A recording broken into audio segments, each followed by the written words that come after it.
waiting there, just trying to act casual, but it's just not easy because remember, it's not even Halloween.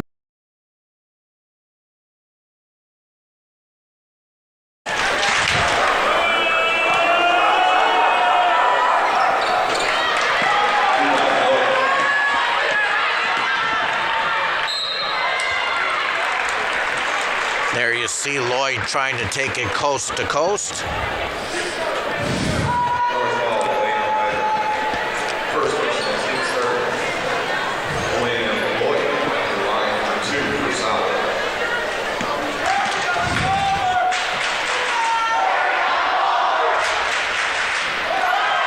The first, 53% from the free throw line for her.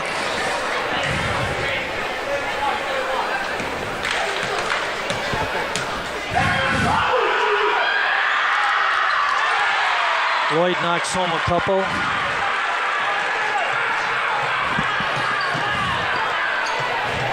(12-9) North on top. Sophia Reinhold's in the ball game for the Lady Raiders. 3 ball is no good.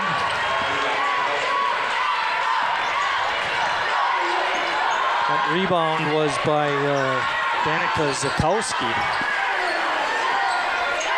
South with a chance to tie with a 3 here, Marty. Ball is knocked away. Shot is up and in. That basket is by number 3. We don't have a number 3, do we? Yep, Claire Daly. Okay.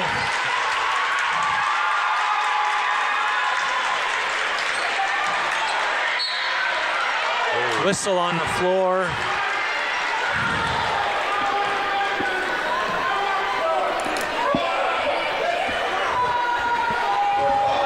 Shooting 45% from the floor.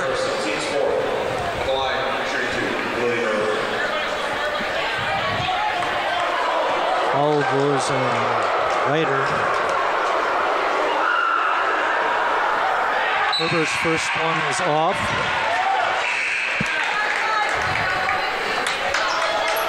Schley back in the game for the Lady Raiders.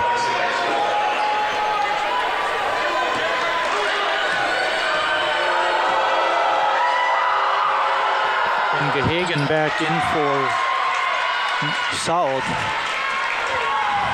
Couple of misses by Herber on that trip to the line. Shot in the lane is up and in. Give that one to Daly. Her second basket.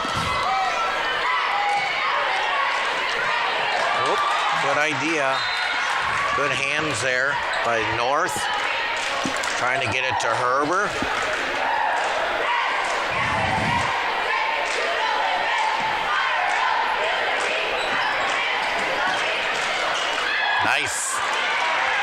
Nice up and under by Lloyd.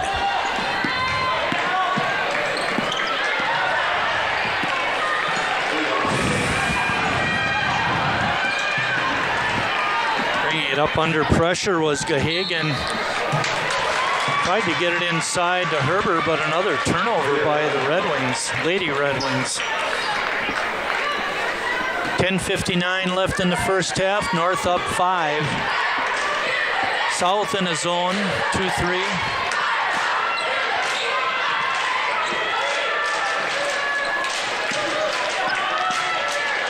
Shot in the lane is off.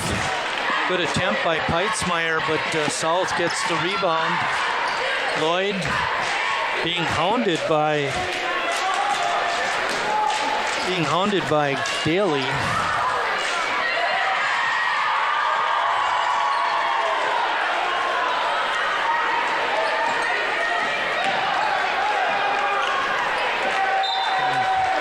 Hit Herber inside. That's not a bad idea, Chris. But right. A lot of defenders around her.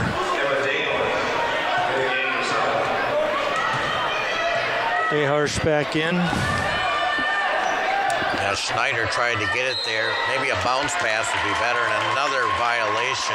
I believe she stepped over the line before she released the ball.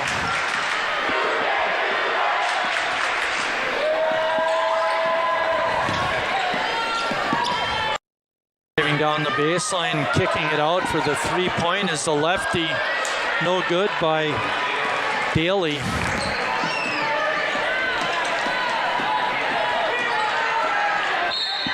Good idea with the back cut, but not able to make a connection with Alexa Dexter.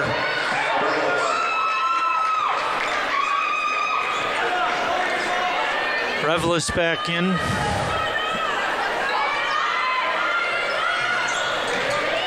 Lloyd has it, but being covered up. And South throws it away.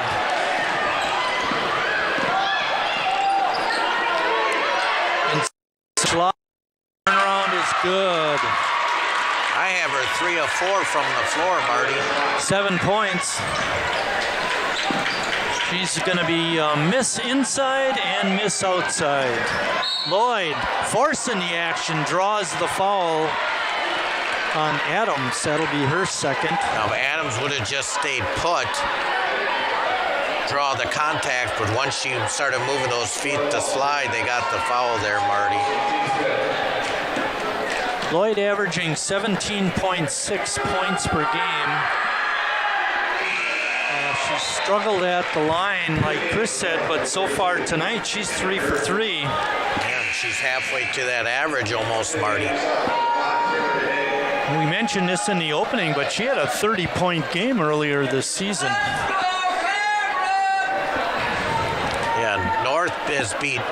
South has beat Campbellsport and Southwest, North Nicolay, Dominican, Pulaski, and Plymouth. Another 2 for 2 trip for Elena. She has 7 points. Shalaya kick out to Revelis. Her shot. Rebound.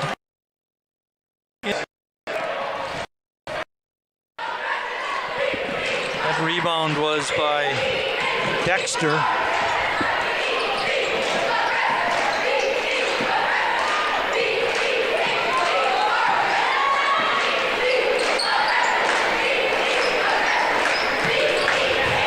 Inside, nice pass, shot is off.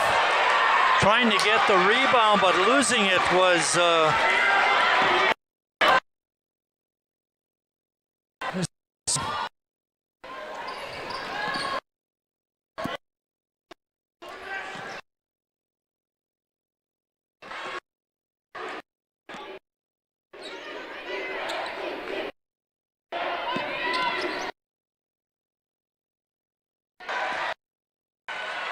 Lloyd pushing it to the basket. She scores on the layup.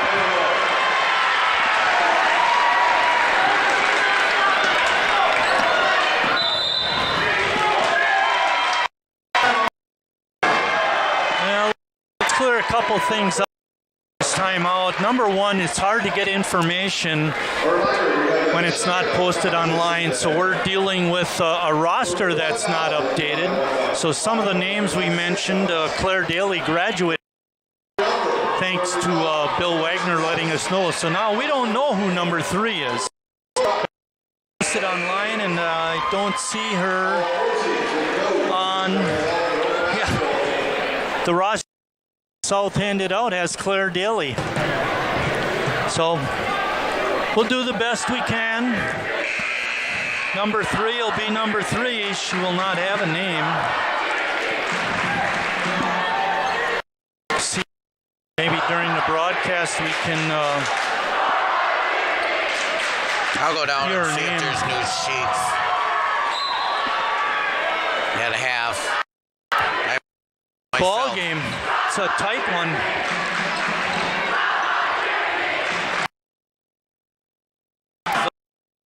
Schlott.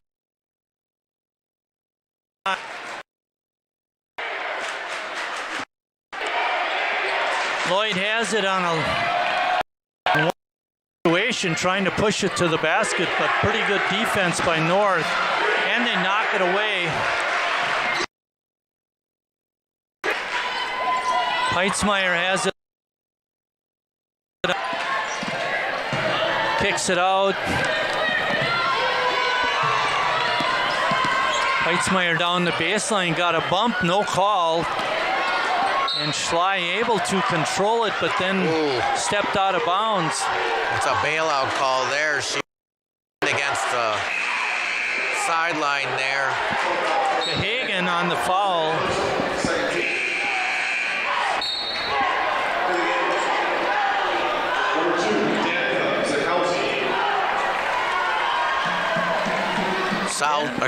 North 7 of 15 from the floor.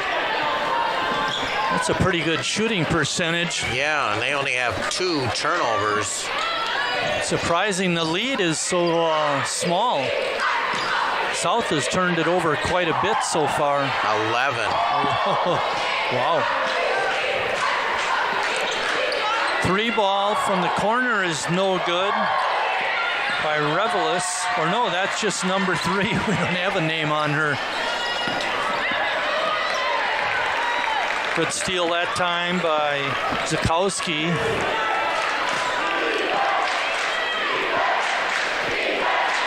Rare turnover for North. Trying to get it inside to Casodi, but not able to get it in there, and then North throws it away.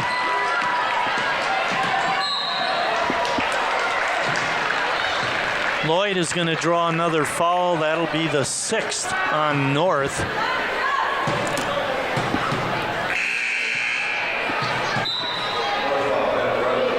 Revelis picks up the foul.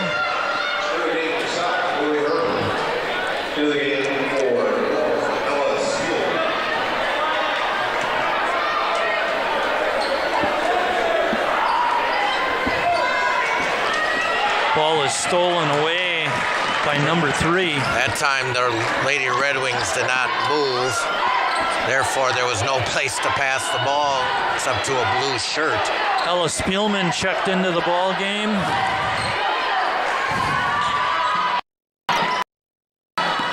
It bounced down inside, but covered South defense. Shot is in and out.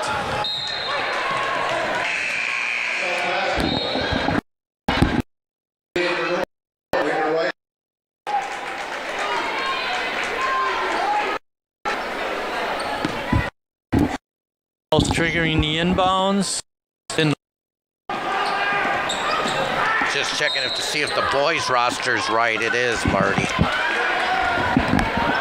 Well, we had North from the other night at stats and everything. So hopefully we're good to go with them also. Still a 3-point game despite the 12 turnovers for South. They're right there, and there's a foul. Oh, not quite getting the basket was Emma Dehart. They're going to call it travel though, Marty. Okay. 5:49 left in the first half. North by 3. Pretty sloppy.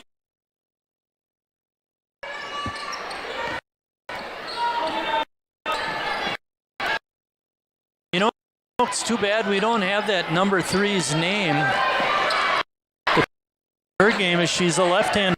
The other thing is we could always go to the 6 at half too.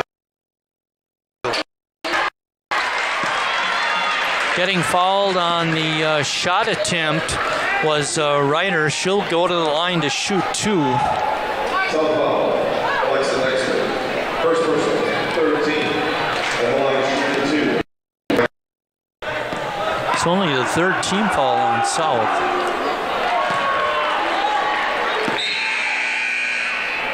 We got South 0 for 2 on free throws this half. South has been pretty good, 4 out of 6.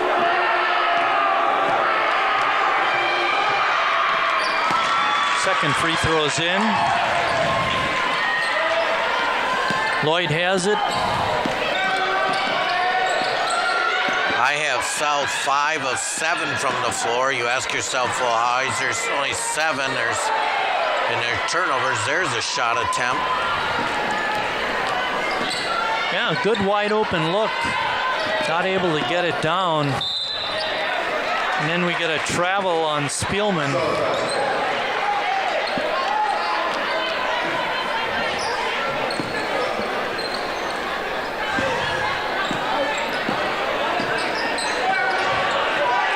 Lloyd backing it out, and then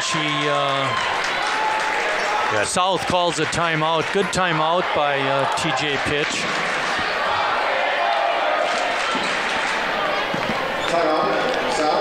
Just a 30-second timeout here. 19-15.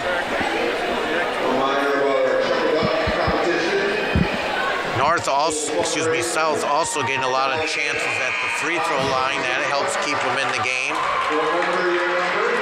So when they can get deep, have shot attempts, they are successful. They just got to take care of the basketball a little bit. And I'm sure Coach Pitch will be talking about that at halftime.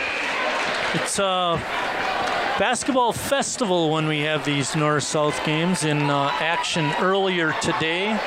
The North JVs defeated South. No freshman teams for North or South. At least no freshman game. Herber wide open. Puts it up and in. Lloyd with the assist. That's a high percentage shot.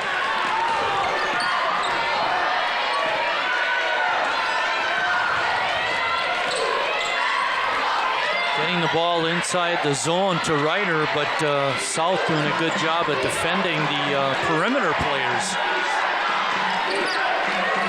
Inside the Schley, she turns and scores. Well, she started the game off pretty successful, and good that she gets back in the flow.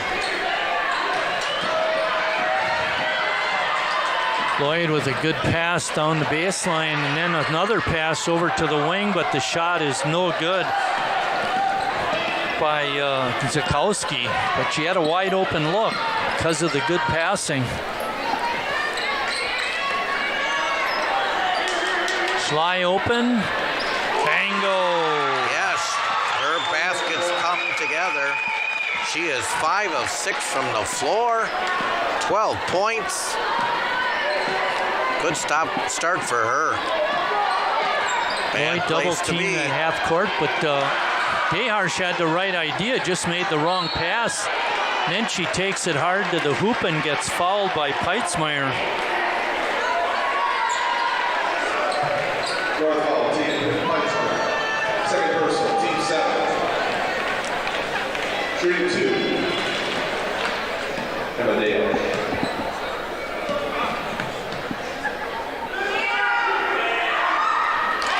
Throws up and in.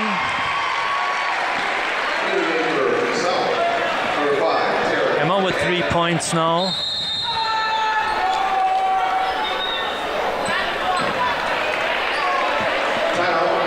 And get a timeout. Chris, talk to me a little bit about the North Zone and why they have Schley out on top. Well, as I mentioned before, I like her long arms. And when you have those long arms and she's kind of quick, it makes it difficult to get over that zone. As I mentioned before, if you're South, you either got to pin her, which means you back screen or something to keep her out of that little mix. But she's making a lot of havoc for people with those big long arms, and difficult to get over the top of her.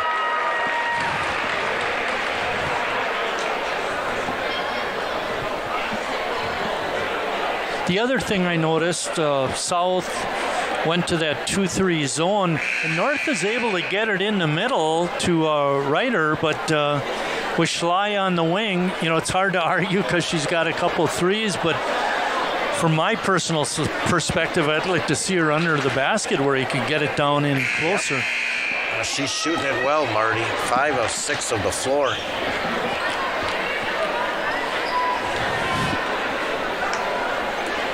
I tell you, that 3-point basket You know, it's tight. Now all of a sudden it's a 6-point lead. However, a couple of free throws coming here.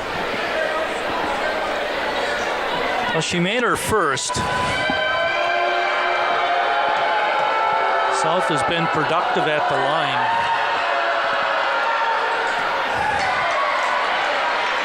Shot is missed, but Herber with another rebound.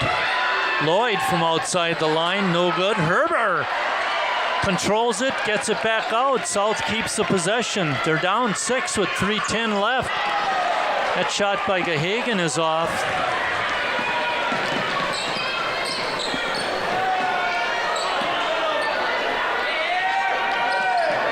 Revelis driving the lane, gets a shot up, but no good. Lloyd with the recovery, give her a defensive rebound.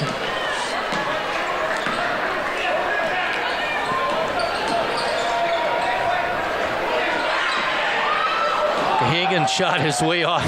She puts her hand over her mouth, and then we get a push. Deharsh is going to pick up her first foul, and it's only the 4th foul on South, so they're doing a good job in that regard. They were going down to 2 minutes and 35 seconds left in the first half. As I said, it's been pretty tight, but that 3-pointer with that 6-point lead now with the ball can really boost this lead, Marty. Well, Schley is out of the game. She's getting ready to check in. Heitzmeyer with a skip pass. North trying to get penetration. They do, but the shot is off, and Gahagan with the rebound. Make that Zakowski.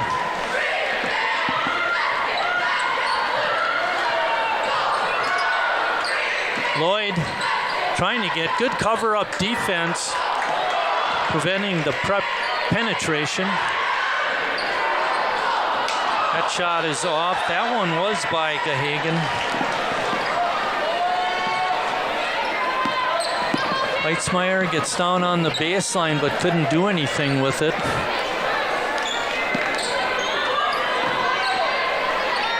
Good pass out to the wing, but Revelis not able to make the shot, and Lloyd with the rebound. Had it tipped out of her hands, and they're saying it's going to North. Technically, Elena Lloyd did not get a rebound on that last one, but she did recover the ball, and there you see it being tipped out, and they're saying it went off of her. North ball. 1:20 left. Good dump down inside. Good ball movement. 3-ball is no good.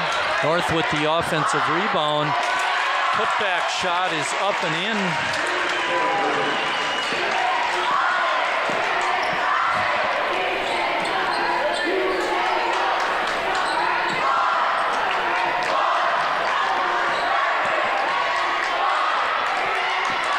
Last minute for South. They don't want this to get to double digits.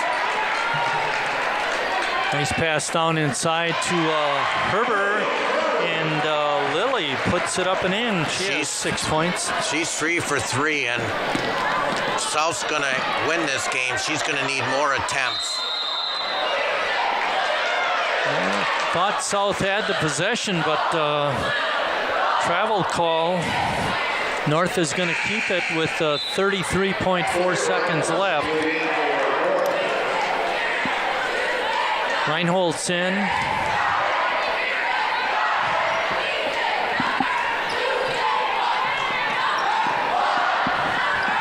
Steele. Lloyd going hard to the hoop.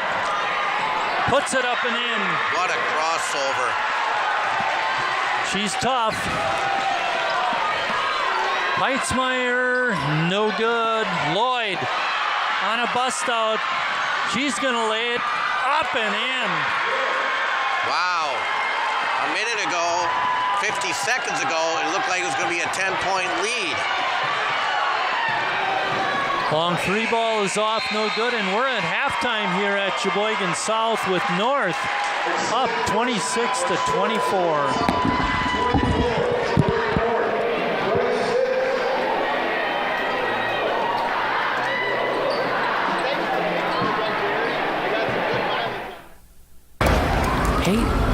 loud.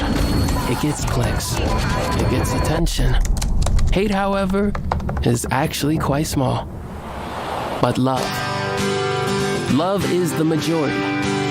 Love fills our hearts, our lives, our every day.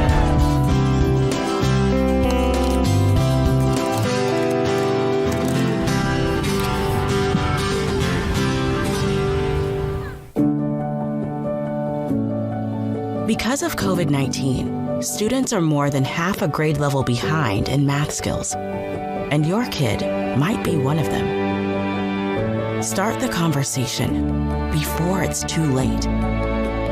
Because when parents are part of the equation, kids do better in math. For tools and resources to get your child on track with math, visit bepartoftheequation.org.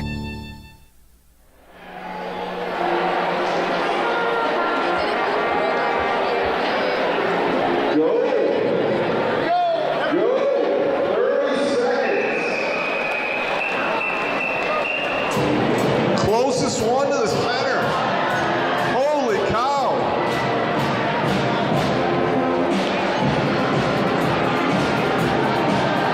Oh, this is a good one.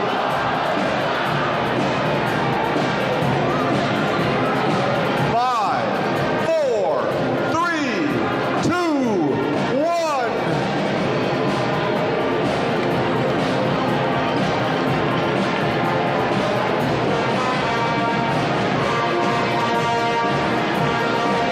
It looks like our pink duck is the winner.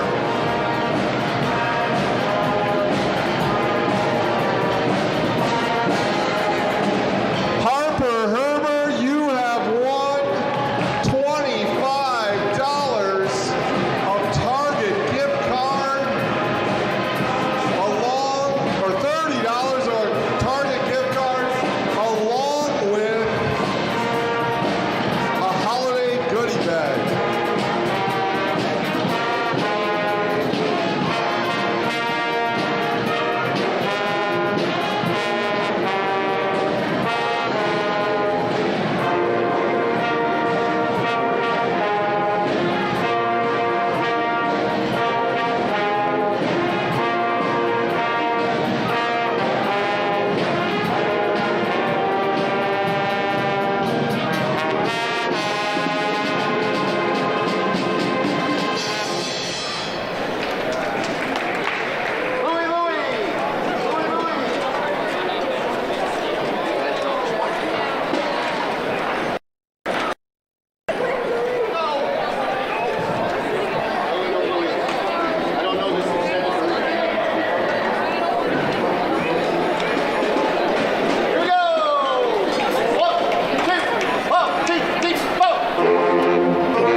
Jason, let's go see your room.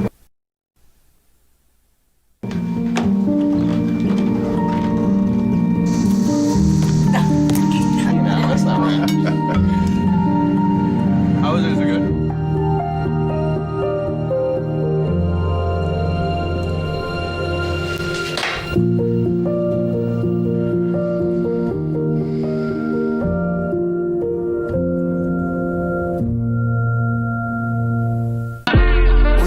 society that we were brought up in is very hard on little black boys. You have to navigate feelings and emotions so the world don't get you. Sometimes when I cry, I won't know how I'm feeling or why I'm crying. I just grew up never feeling like it was okay to cry. Yeah. And so he really forced me to have to reconnect with the kid that didn't get to cry. That's beautiful. We don't cry. We gon' take our piece of the Women are bad with money. That's what the world's been saying for centuries. But now we've got something to say. Save it. It's time to save ourselves by saving our money. Until we're no longer 80% more likely than men to live in poverty in retirement. Save it. The falsehoods, the feelings of fault. Then, the funds. Learn how to save for your retirement at wesaysaveit.org.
We're back at South High School getting ready to start the second half. Some leading scores for you. Leading North was Aviana Schley with 12 points. Leading all scorers in the ball game was Elena Lloyd with 15. North on top 2, and that's with a lot of turnovers by South, but they've been able to hang in there. Yeah, 15 turnovers by South, but North, who took good care of the basketball for so long, kind of lost it there at the end where they had about 3 turnovers, and Lloyd went crazy to pull within 2. Again, North, 9 of 27 turnovers. 15 for South, 9 of 18, 15 far, Marty. Right, getting started. We did get, hopefully, some of the numbers squared away, and we'll be able to call the names. At number 3 that we didn't have a name on, and she had 2 baskets, was Haley Post. So, want to get that out there. Also, Cameron Gerke, number 32. She was not on our list. She had a basket. Want to get that out there. Both teams starting the players that started the ball game. Ryder, Peitzmeyer, Schley, Adams for North.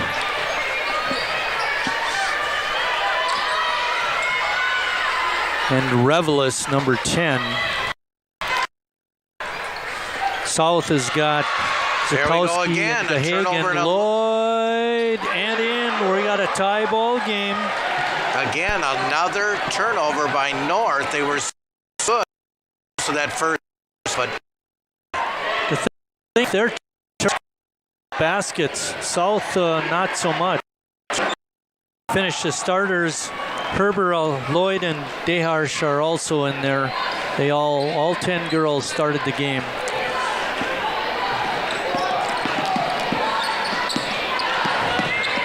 Going baseline and shooting it up over the basket was Zakowski. Good feed inside to Herber, and she puts it up and in. She's 4 of 4, Marty, from the floor, and South first.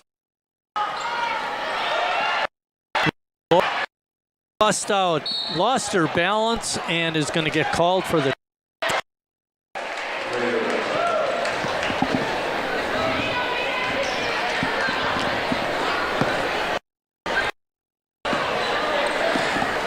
North has it. They're down 2. They've led the entire and ball thrown right out of bounds. Miscommunication between Ryder and Revelis. Got a 4 trip. Turn.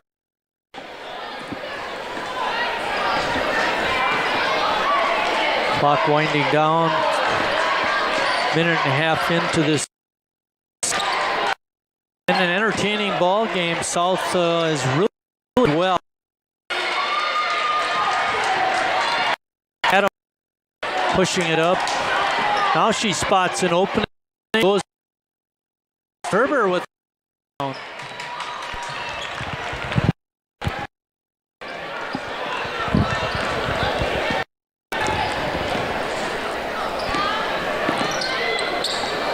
Oh, another turnover. Yeah, not even close. But that's what I'm talking about, Chris. A lot of the South turnovers, out of to get back and set up their defense. Where when North had their turnovers, Lloyd had how many baskets? Maybe 3 or 4 on the North turnovers. Takes it down the baseline and scores. Been a long time for North to score. They were stuck on for a long time.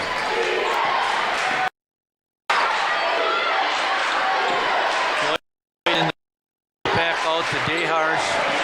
Schley tried to knock South, recovers.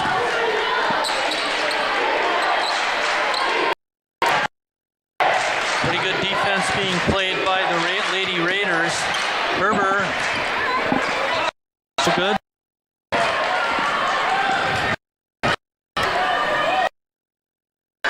Oh, stolen. It back. To Schley. Shot was blocked.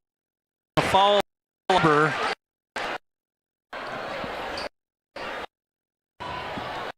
Slide.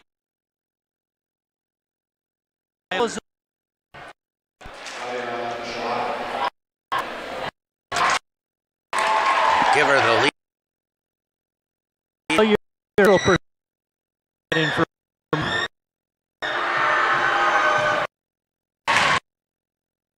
Pull in there. 4 points.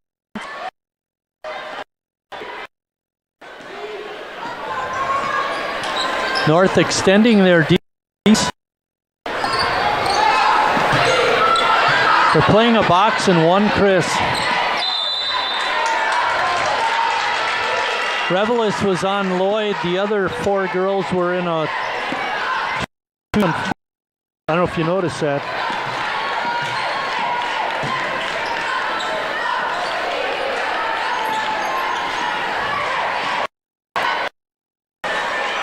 Pretty good defense being played by South.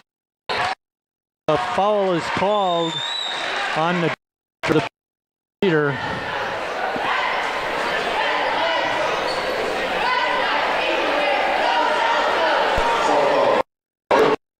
Lily Herber picks up her second foul.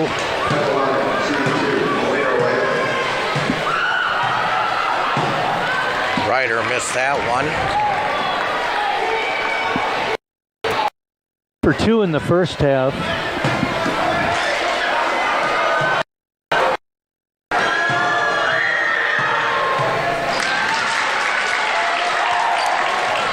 Now all of a sudden South's cold, and that's a good timeout by Coach Pitt. We're going to take a full timeout. We'll take a short break and be right back.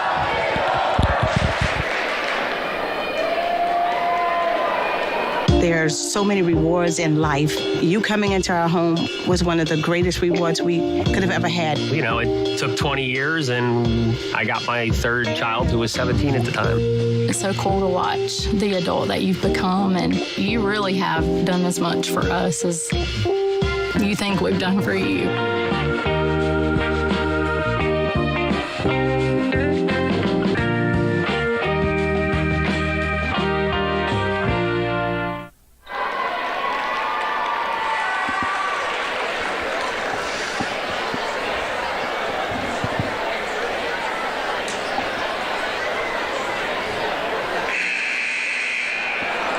(31-28) in favor of North. They've scored the last 5 points to give themselves a lead.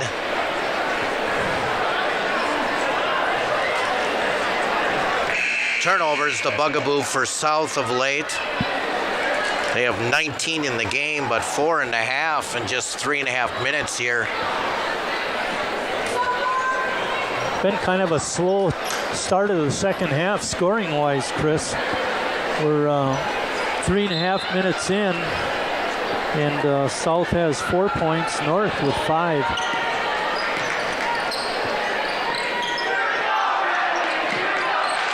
Herber looked like she was open inside, but tried to get it to her there, but threw it away.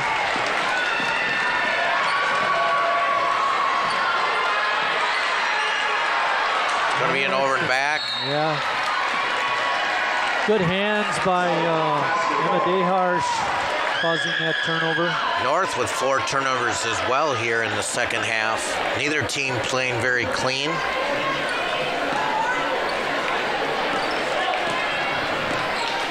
About 20 minutes after the end of this game, we'll have the boys' game. Look forward to bringing you that contest. Good live hands.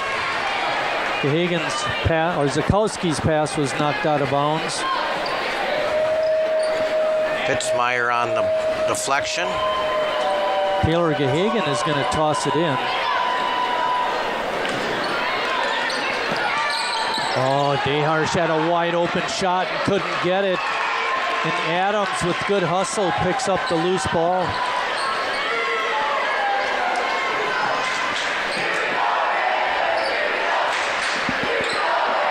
He almost had that Reader Revelis turnover.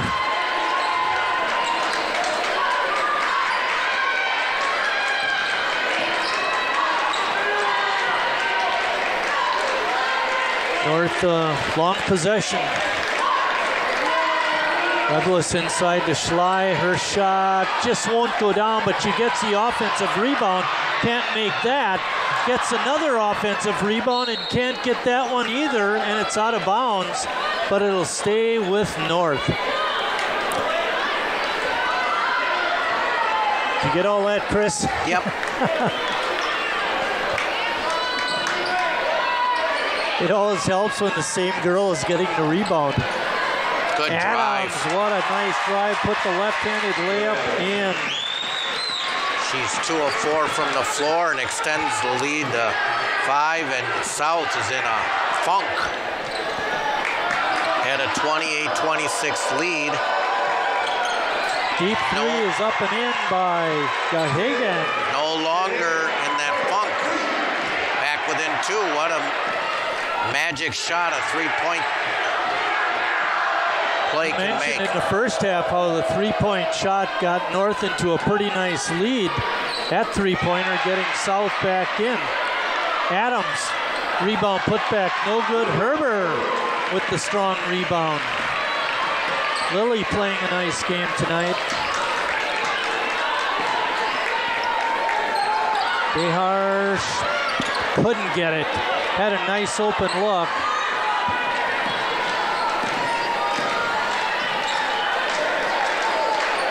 Heitzmeyer with the good hands. Her shot is off the glass, no good. Schley comes away with the long rebound. Ryder, no good. Revelis almost took it away, but South controls.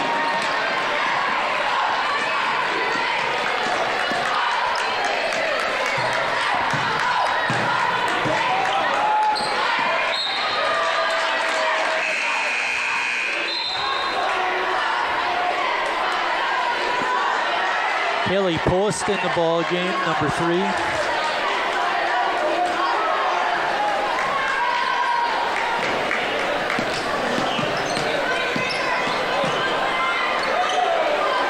Why not? You're open, Marty. Yeah, always better to take a shot than do a turnover. Adams, hard to the basket, couldn't get the spin to go in. Elena Lloyd on a bit of a bust out, and we're going to get a foul on Post.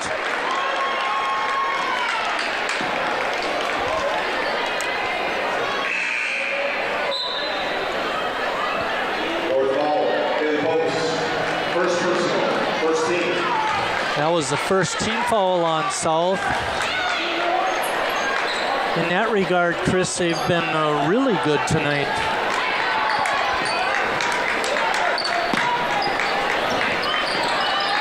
Just under 11 minutes in the ball game. Herber with another rebound. Gahagan's three-pointer is up and in. She has 2 this half, and South has the lead.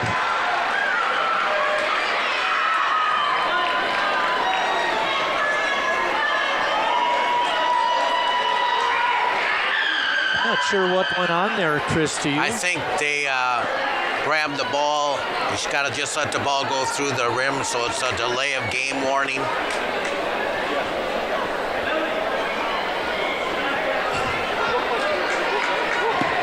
South up by 1. North brings it up. Yeah, 6-0 run now for them. South in a 2-3 zone.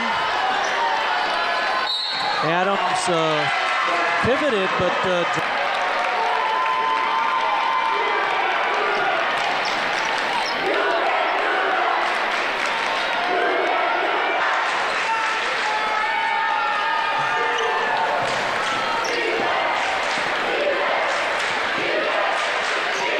Hagen brought it up. Behars with an open 3. Almost got it to bank off the backboard and in. Herber with the rebound. Another 3 ball is in. Wow. Get hot, Taylor.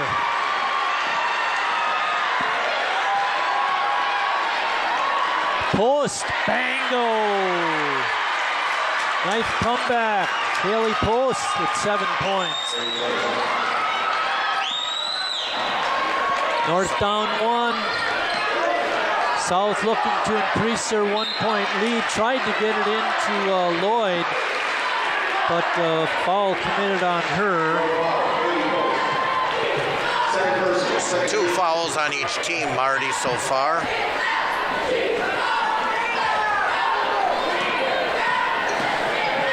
Hagen has it outside. Why She's not? open. Couldn't get that one to go. Lloyd with the offensive rebound. Dehars couldn't get it to go. Adams with the rebound. They're not bashful, are they, Chris? They are not.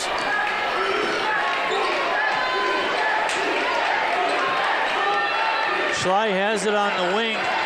Looked like she had Adams open inside.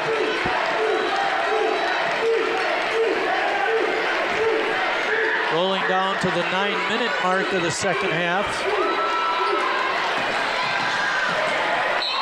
Ball is kicked by Lloyd.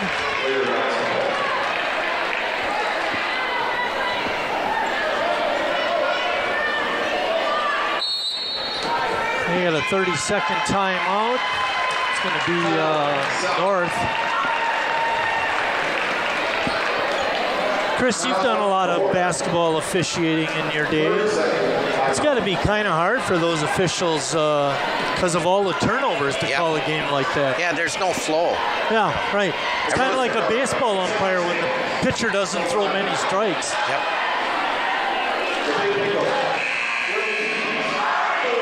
It's fun when you get the runs, though. I mean, North had their run there to extend the lead to 33-28. Now all of a sudden, bang, South's on a little run. Neither team in foul trouble either, Marty, so at this time, free throws or bonus shots are not going to be important.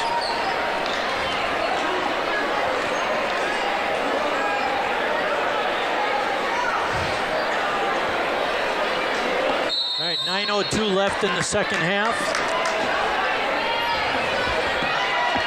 Revelis has it on top.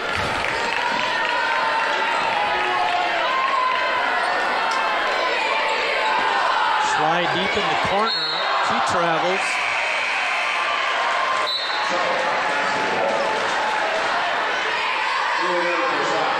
Fisher back in the game for South, Marty.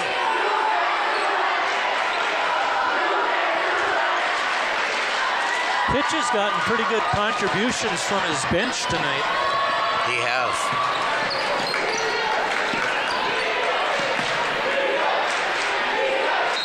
Fisher had an opening but didn't shoot it. Ball is going to go on Peitzmeyer. Ran over the screen. That's her third. Just when you said nobody was in foul trouble. Well, I was saying for bonus, I wasn't talking about individual fouls, but now that you mention it, Marty. Team fouls, South has 2, North has 3. So Chris is right. Fisher. You got to get it in there. That's a good pass spot. Inside to Herber. And Adams is going to get called. Time for the coach, pardon me, Marty. She made a mistake. She brought the ball down instead of keeping it up above her chin. Even though she got fouled. I'm sure Kevin will let her know about that. Whoa. What? I don't know what they called there, Marty. Yeah. Put your head down to put a couple circles for free throws, and all of a sudden North has the ball. South still on top. I think they must have said it was off of South there, but that's big because now North can take the lead back. Good ball movement. Schley has it on the baseline. She's been their best offense tonight, Marty. Well, right idea by Adams, but not a very accurate pass.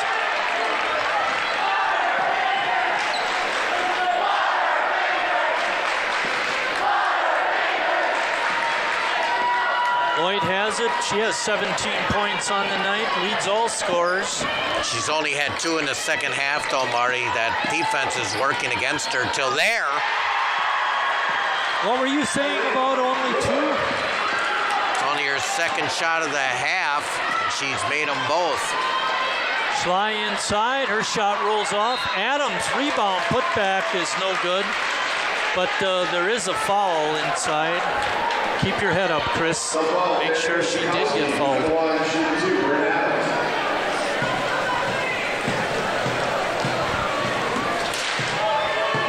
Zakowski with her first foul. I have North just 3 of 14 in the second half, Marty. That sounds about right.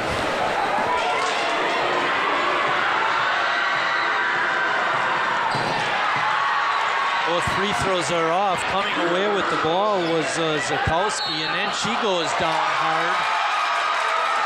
Lost the ball out of bounds. Turnovers, got to take care of the ball. Last 7 minutes, every possession is important in a tight, close, low-scoring affair. Post back in. South able to build that 1-point lead up to 3 now.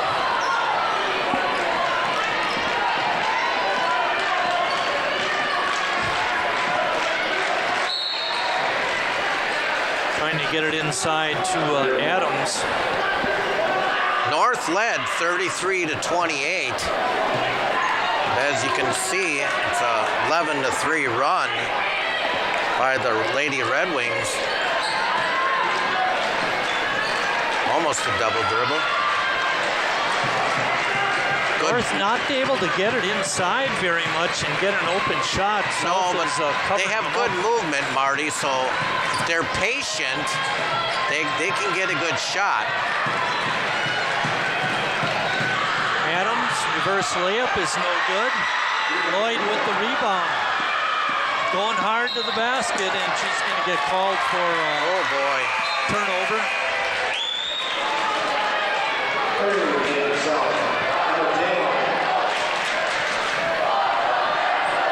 Harsh back in. Emma's had a nice night tonight.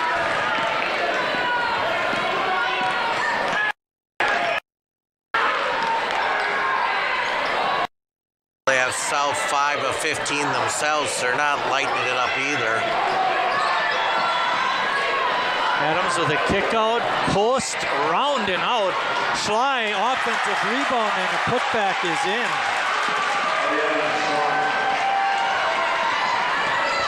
$16 points for Aviana. She's been a force. That's her 5th offensive rebound of the half. Behar's shot is off and out of bounds. North was in a man-to-man defense that possession. A pretty nice crowd tonight for the ball game. Got a 1/6 of the game left. Who's gonna finish? Post. Why not? Loads it up. Woo. Couldn't get it to go. That looked good from here, Marty. It did. It was right on line. Offensive rebound that time was Zakowski. South with a full timeout. We'll take a timeout. We'll be right back. South on top, 39-38.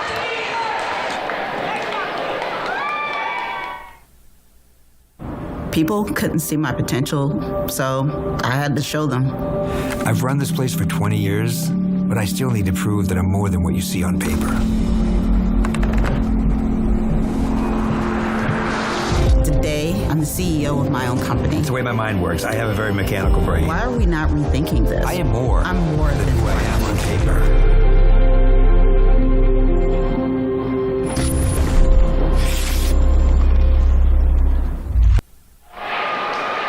Back here at South High School, there you see TJ Pitch in his first year at the helm, talking to the troops. It's been a very entertaining ball game. Elena Lloyd has been the top scorer with 19 points. North has leaned on Aviana Schley. She has 16. They got Herbert with 9 rebounds. She's averaging 13 on the year for South.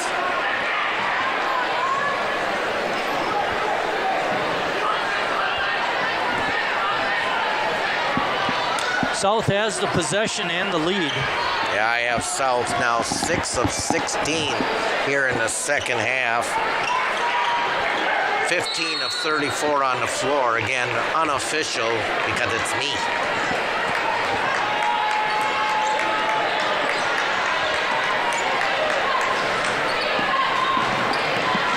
Can't turn the ball over, especially North after a has it. timeout. Post does a good job of pulling it out. She didn't have much. Reader, pull up 10-footer is off. It was a good shot, just didn't go. You would think if you would get up by 4 points, that would be like huge. Kowski feeds it over to Deharsh. Tried to go to the basket and lost it. Ball was tipped out of bounds. Back-to-back turnovers for South, Marty. Yeah.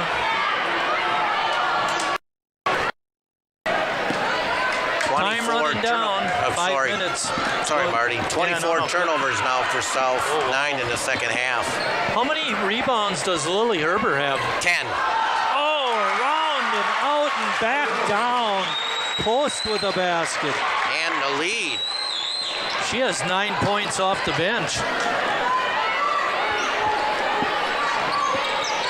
You know, we talked about South getting good contributions from the bench. North is. Deharsh drives it hard and scores. She had missed her last 6. Finally got one to go. That's a big one to give them the lead. Inside the Burns, she walks right around Herber, gets it over to Reader. Her shot is in. Good teamwork underneath.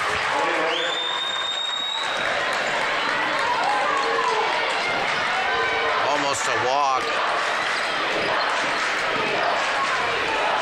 Sophia Reinholz has a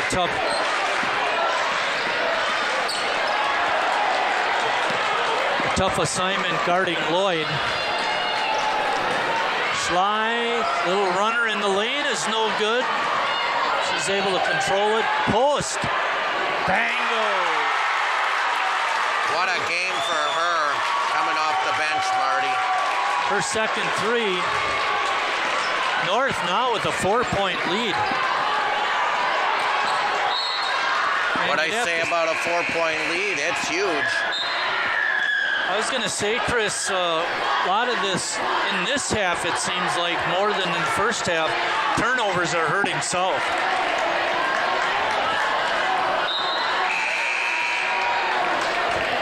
North on a 7-2 run in the last minute and a half.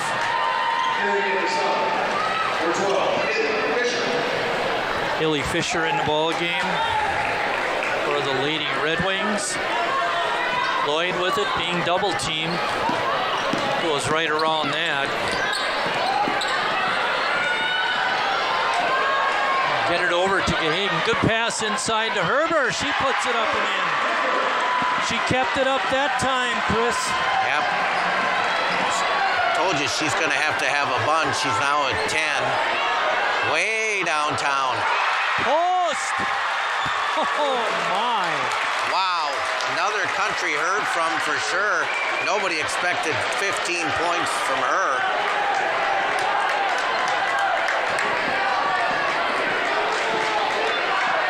North up 5. Inside to Herber. She's looking, couldn't find an opening. Gahagan. Short and out of bounds.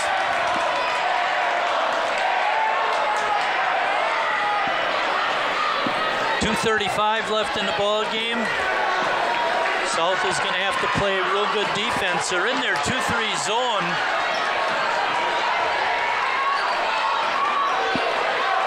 Inside to Adams, back out to Schley.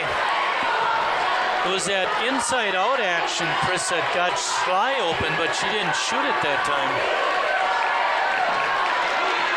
Lloyd with a good steal, and then it goes off her leg. She's not able to save it. That's It's unfortunate. Almost bumped into our cameraman, Greg Zablocki. Giving you that shot is Richard Bartson. There's Greg. In the truck, we have our director, Scott Maloff. Running graphics, Eric Wiesman.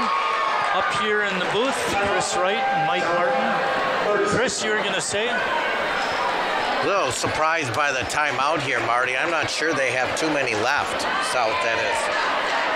I didn't keep track either. I'm sorry. Well, I'm not really sorry. But hey, it happened today in the Marquette game. End of the game, the other team has no timeouts. Our guy makes a free throw and he calls a timeout. Yep. Before they can throw it in. I'm like, what in the world? But anyway, they won it. It was 39-38. Since that time, a 10-5 run? I know I asked you this before and I didn't hear your answer. How many rebounds does Herbert have? I have her for Schley I have for 8. So Herbert with a double-double.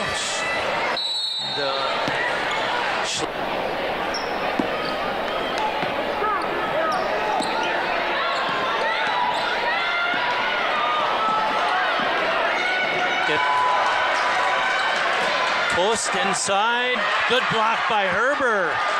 Ball is knocked away. Bryn Adams comes in with it and takes the shot. Referees talking it over, making sure they're on the same page. If it was on the floor or a shot, they're going to say it was on the shot, Marty. The old cliche here, Marty, you got to make your free throws down the stretch. Bryn's last trip to the line, she missed 2. There she got one.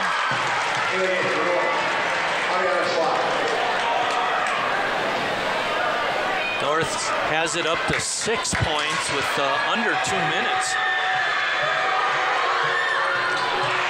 Oh, big rebound. Schleig gets it back. Good job of kicking it out to the open shooter. And Aviana Schley puts it up and in.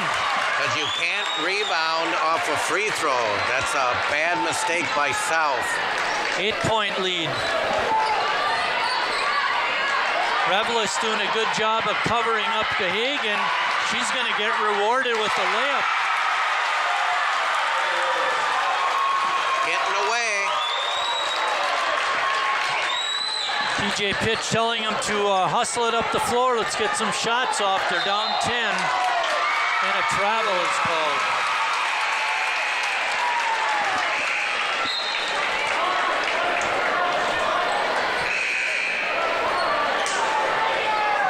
DeHarsh back in. Coach Pitch telling his troops to come up and ply the press.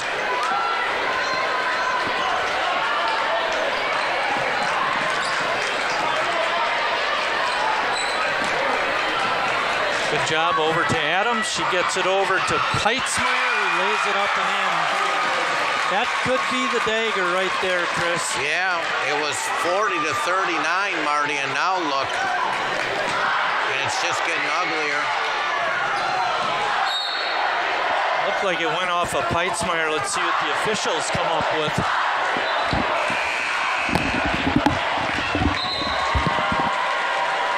Chris is going to head downstairs, see if he can get a couple of players to interview. I'll be down there to join him. 46 seconds left. North up 12. Hagen way off the mark.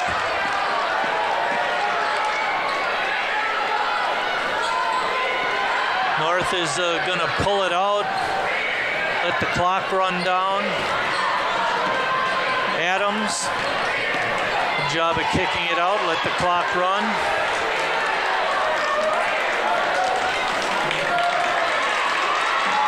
South is looks like they're gonna let it run out. And we get a whistle. Foul's gonna go on Lloyd. She's had a really nice game tonight.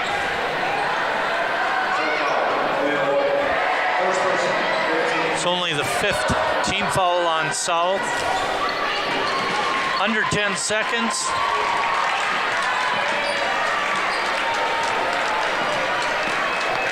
And that's the ball game. Sheboygan North, being down a good portion of the second half, comes back to win 55-43. We're going to take a short break. When we come back, we'll have some interviews and we'll wrap this ball game up.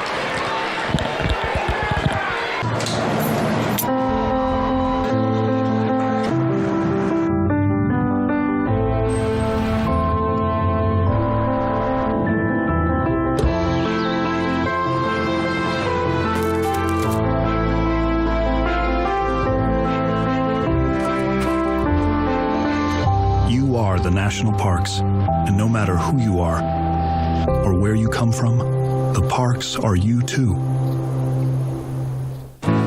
You know you don't have to wear your PT gear anymore, right? It's comfortable. So how's civilian life treating you? It's fine. When I got out, I didn't want to admit that there was anything wrong because I felt like a failure. And then I realized, like, there's nothing to be ashamed of. So I started talking to someone. Maybe you are fine, but if you're not, it's okay. Thank you. If you or a veteran you know needs support, don't wait. Reach out. Find resources at va.gov/reach. Every day, thousands of kids start vaping. And I can't let this happen to my kid. So if you want to talk to your kids, you have to get it trending.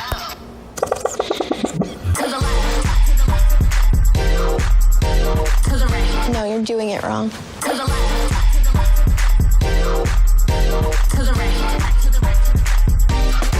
Let's go. Can we talk? Yeah, what's up? Visit talkaboutvaping.org for tips on when and how to have the vape talk.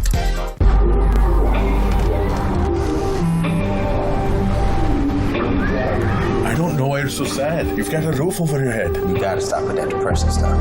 That's what white people think. You alright? It just feels like it's coming from everywhere. Do you want to talk about it? You can talk to me if you're feeling sad. Whenever you need to talk, I'm here, okay? There is a road laid out for me. First night here, but Amy seems cool. Leading down to the river. I am blind, but I need not see. What do you think? I know this road is there for me. If I'm really free, take me down to the river and walk. Is it time yet? It's time. First time for dinner. Oh, it's really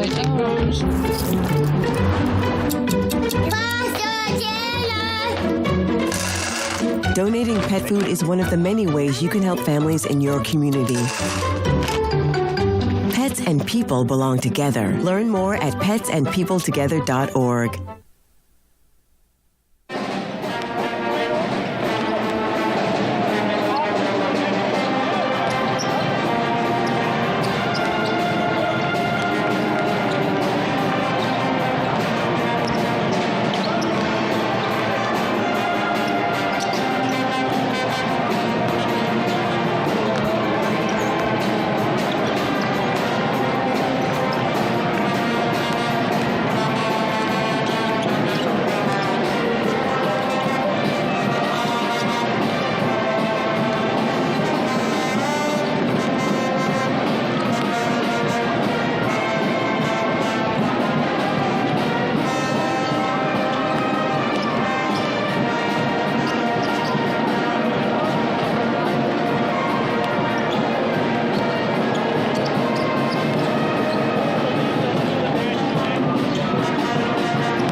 Joining Chris and I after their good win is Elena Ryder and Haley Post. Haley, we're going to start off with you. Quite a game off the bench, kiddo. Thank you. Yeah, I recognize you. We didn't have your name in the first half. We had the roster, but we got it right in the second half. And man, when we got the name right, you certainly got your shooting going. Thank you so much. I know you talk more than that out in the hall, so talk a little more here. About what? Just like how it plays go into the game. No, I definitely have to thank teammates for this. I wouldn't be able to get open without that. Support from my teammates, the crowd, the coach, my family. I definitely take basketball as something to work and improve on every single day. Chris? I know in the second half, changes, and you got to put one person on. That was kind of the plan to stop her. Kind of lock her down so that she was able to score as many points. And I think that it worked very well for us. Second half, we were able to shut her down, and it was a key to us winning the game tonight. Yeah, but I think as a total, your defense was really good. You caused over 25 turnovers. That's something coach addresses his defense through the year. Oh, damn. Yes. Well, actually, we're on the focus get those pass breaks on those. The other one, it's been us turning it over. Coach Heidi has more bounce passes. Gotta invite me for that. Go ahead. Haley, what was the thinking when you guys got down by 3 points in that second half? South was playing pretty good at that point. So I'm going to admit I was a little scared, especially during halftime when we were down. But we pulled through and we definitely brought up our energy. And our teamwork was amazing. And I really feel a connection with my team this year and with the coaches. And I really love the team. And I can't wait for the rest of the season. What did Coach say in the timeout late in the second half? Late in the second half. When you were down. When we were down. Go ahead, Chris, give her the... Okay, so he definitely wanted the win. It was very well known. But he just really encouraged us to play tough defense and knock 21 down on defense and just play our game. Said that we need to go in there, play our own game that we win the game. I think you guys have 8 games coming in, too. Must have really helped. You played like 3 more games than them. You know, you played before. That must really help. Yes, I believe so. Yeah. Anything else about these North games that are pretty special for you? Well, I love Haley Post. I know that anytime she's open, she's on fire recently. Back to her story, but she really puts her own game. Anytime she's open on I put all my trust in her those, and she does. It's always, Chris and I did some of basketball. We know what it's like to have a kid you can bring in that can score points. Do you enjoy coming off the bench, or would you rather be starting? I think that any opportunity is a good opportunity. This year, I definitely do enjoy coming off the bench. Next year, I'll take whatever I can get. But coming off the bench and being able to be that player that my coaches can rely on, it's a great deal. But I do love it, and I'm glad that they have confidence in me to be able to perform. All right, girls. Great interview, girls, and congratulations on the win. Thank you. We're going to take a couple-minute break. We'll be back for the opening of the boys' game.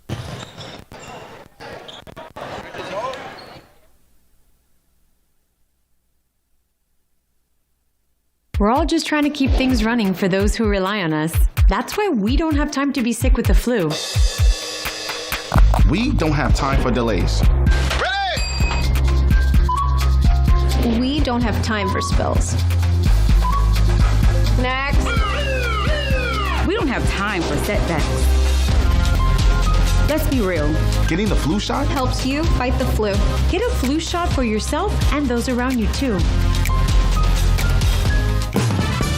It may sound funny, But hearing actually happens in our brains, not our ears. Our ears are like mail carriers that deliver sound, so our brains can figure out what's going on. So what is going on? Well, it's pretty simple. When our ears work better, our brains hear better. And that's a happier thing. Like Happy Dance Happier. Hearing loss puts you at greater risk for dementia. So see a hearing professional and let's get those ears checked.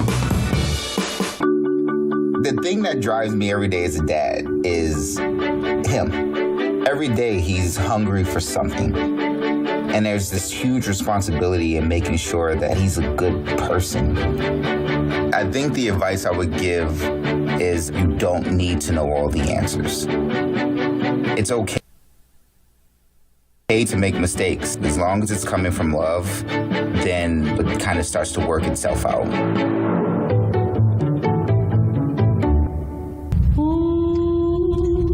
Hey, boss. Okay. I said I'm fine.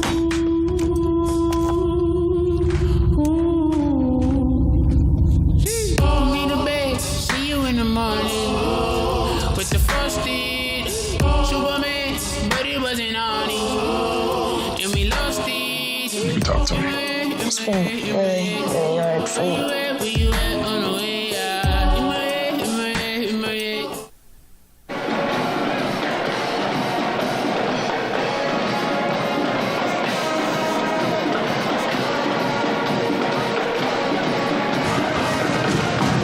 South High School getting ready to start the boys' game.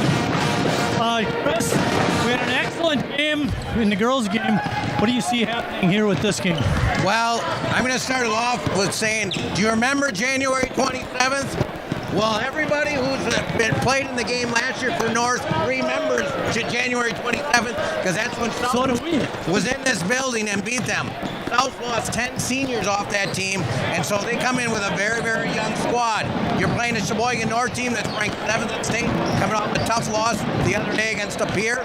So on paper, it looks like a mismatch, but it is a North-South game. Youth is served on the south side. On this side, on the north side, with the guys behind me, they are very veterans ready to go. One of the things that we mentioned in that girls' game was turnovers were going to be a factor. Looking at the stats for the boys' team, they turn it over a lot too. They're going to have to clean that up tonight. Yeah, and you know North's going to have pressure. They like to create a lot of those situations. This young Redwing team is going to have to take care of the basketball. No doubt about that. And also turnovers, North likes to get up and down the floor. You know, they're getting into 70s and 80s points. So South's going to have to hang in there. And absolutely, Marty, you're right. Taking care of the basketball is number one. Now, Bubo's kinds of runs, well, he does. He runs the Sheboygan North. One of the kids that hasn't been as productive as we would like, I'm sure the kid would like, Blakeburg, if he ever gets it going. Yeah, he can shoot the ball, and you're going to need him down the stretch, especially in the second half of this season. I mean, he's a player. He's an all-conference type player. Cade Bubo's 4-year senior playing in this basketball game for him. He's going to lead the way for them. But yeah, Blakeburg, you got to have a little bit more from him down the stretch. Owen Pedrin leads South in scoring 15.3. But the one stat that I found real interesting was the freshman. Layden Hamilton has 11 assists. He leads the ball club in that area.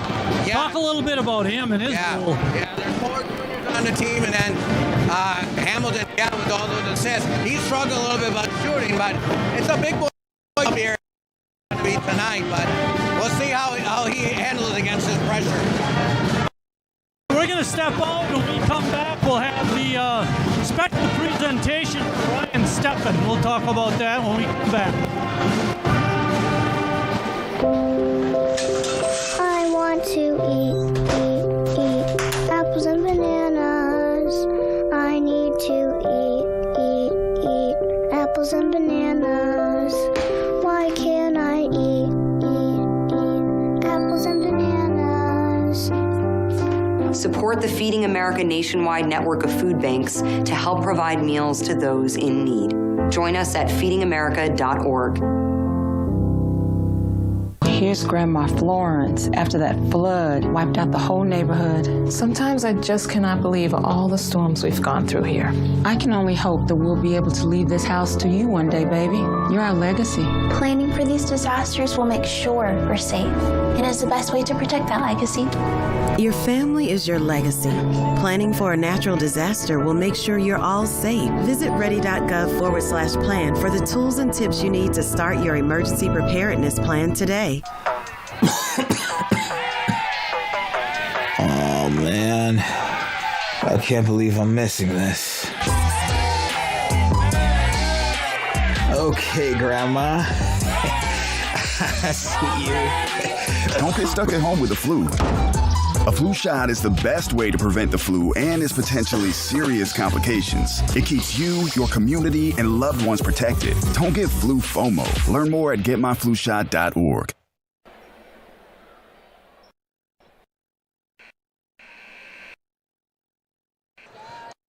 Good evening, ladies and gentlemen, and welcome to Sheboygan South High School. The final game features the Sheboygan North Golden Raiders against your Sheboygan South Redwings. One of the goals of high school athletics is learning lifelong values. Sportsmanship is one such value that makes this game an educational experience. The Fox River Classic Conference stresses sportsmanship as a goal and expectation for all in attendance at tonight's game. Remember to sport a winning attitude by cheering positively for your own team. And now for the starting lineups. First, for the North Golden Raiders. Number 1, Bryce Tempest. Number 5, Cale Buboltz. Number 12, Max Olson. Number 23, Blake Burr. And number 25, Logan Steffensmeyer. Sheboygan North is coached by Eric Worth. Assistant coaches Devin Yerk, Andy Bonestro, and Mark Schomer. And now for your Sheboygan South Redwings. A 6'2" junior from the Christ Child Academy, Cole Spangle. A 6'1" junior from Farnsworth, number 12, Jaden Weesaw. A 5'9" senior from Richmond, number 5, Nate Moore. A 6' senior from Farnsworth, number 4, Peel. And a 6'6" junior from Bethlehem Emmanuel, number 3, Nolan Pedrin.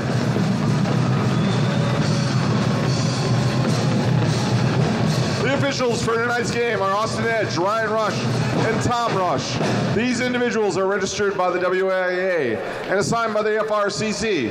Their experience and integrity qualify them to administer the rules of the game. Just want to mention this, Ryan Steffen is a cancer survivor. He's missing his third basketball season. He's missed all of his baseball career at South High. Chris had mentioned there was a fundraiser at TNC. There's going to be one January walk game.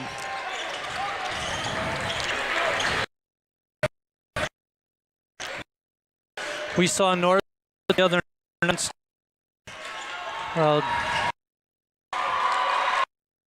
The Pier didn't play any man-to-man defense. Only played man-to-man defense. It looks like South is opening in a zone.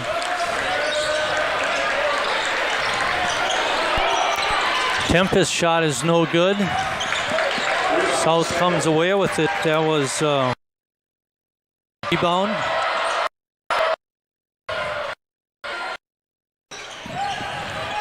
Fadeaway jump shot is no good. Burr with the rebound and good job of South getting back on defense. Good feed inside to Steffensmeyer. Tries to get it into Burr, but all he could do is tap it off a South player. We didn't mention either that Nolan Groh, 6'6" junior, is not here either for South. He's a heck of a ball player. He got injured during the football season, and there was Steffensmeyer with a miss, but going to be a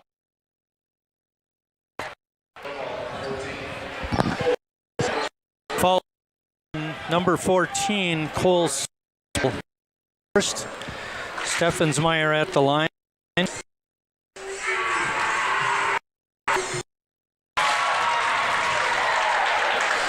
Logan had a nice ball game against De Pere, Chris. He sure did. Against their very sticky defense. 1 for 2 trip. But North gets the rebound. 3 ball by Blue Ball says no good, but Steffensmeyer dunks it in. Wow, that was impressive. He had a couple of those against De Pere. Here's the just beat the 3-second count. Then we get another whistle. Pedrin under a lot of pressure. Olsen picks up that foul.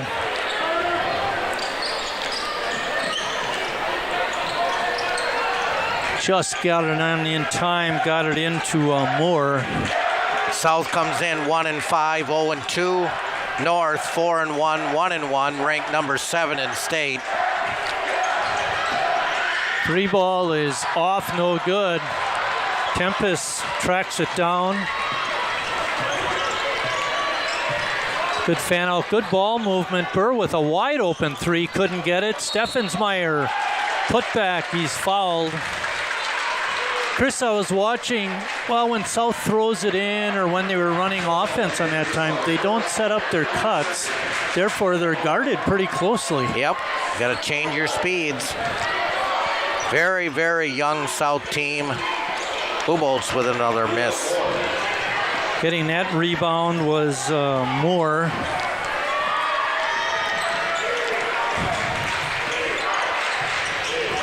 North plays very good defense. Teal's shot bounces around the rim and goes in. Good shot by Marcus. Nope, that was Pedrin. Pedrin, pardon me. Leading scorer at 15 a game.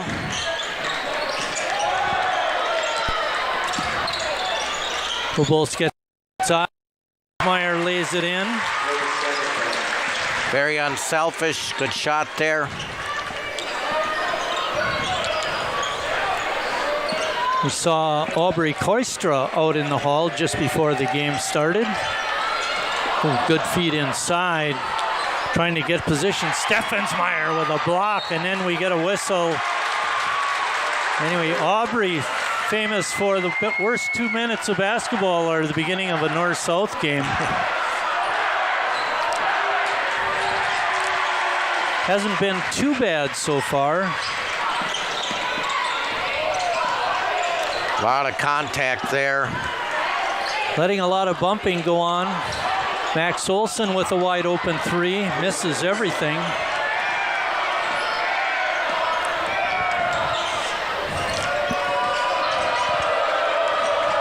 We saw with the rebound, fadeaway jump job is in and out.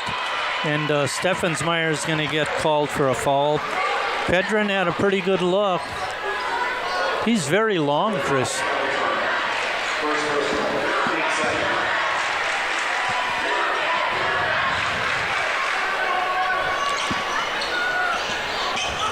Pedrin coming off a screen is open for a second, but his shot is way off. South just 1 of 6.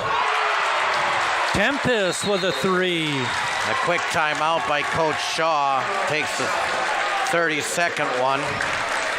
You know, the one thing I'll say about North is they're getting a lot of open shots, especially from the 3-point arc. Yeah, they really do a nice job on ball movement. I was thinking about their loss the other day, Marty, and One thing, if I would have suggested something, thinking back with that De Pere sticky defense, I didn't think they really had good spacing that night. And when they were all too close, I mean, it was hard to get into those lanes and, have opportunities to cover off screens. I didn't like their spacing a lot against De Pere. I mean, they were right with De Pere. I'm not trying to be critical, but if there was one thing I would like to have improved was their spacing on the floor to create more opportunities. The one thing that coincided with the score of the game is when North went on a string of turnover possessions, that's when De Pere was able to build up the lead, and then from that point, they were able to hang on to it. Yeah, it was like a 7-minute stretch where North got stuck and did not score. Into the ball game is Leighton Hamilton. His shot is off. Made a nice move. Bryce Tempest going to go to the line.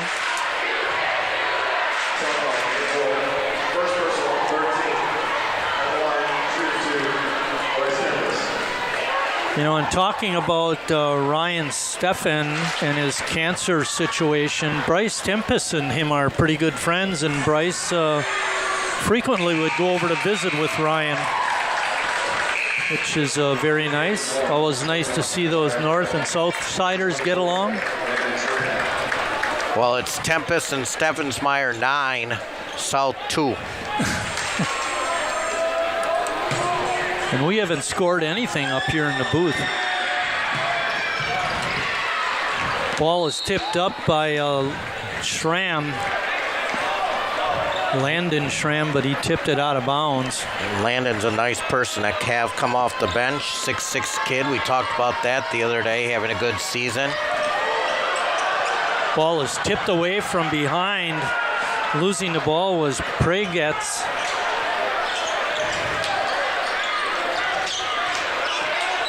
Burr. Ball is tipped away. It's going to stay with North. 13:40 left in the first half.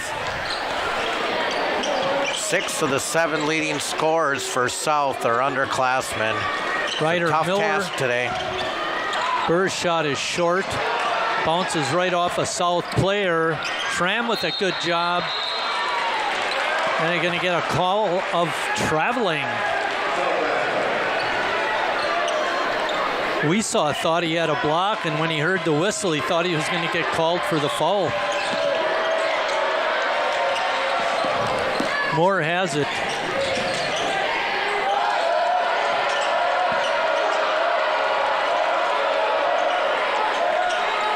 North playing the sticky defense here tonight.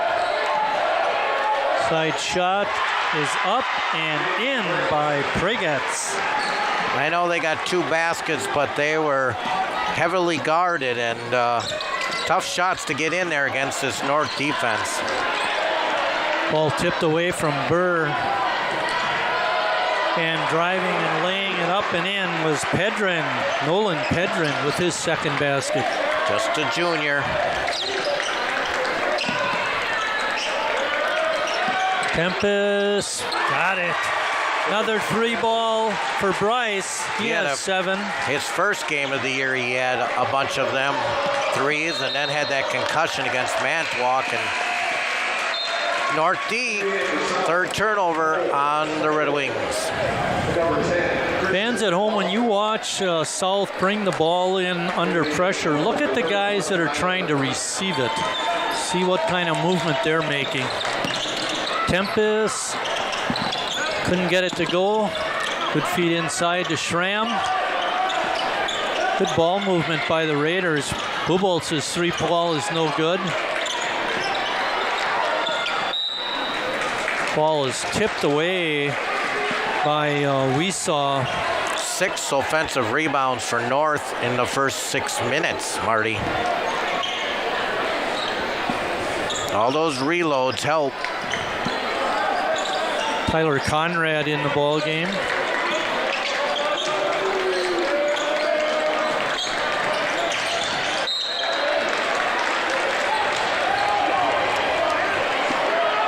Wilson had it kicked away.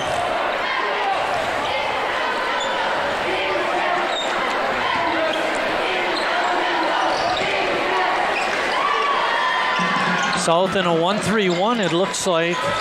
Olsen had the opening, didn't take the shot. Deep Bubolts from the corner. Rainbow shot is off. Olsen with the rebound, and he lays it in.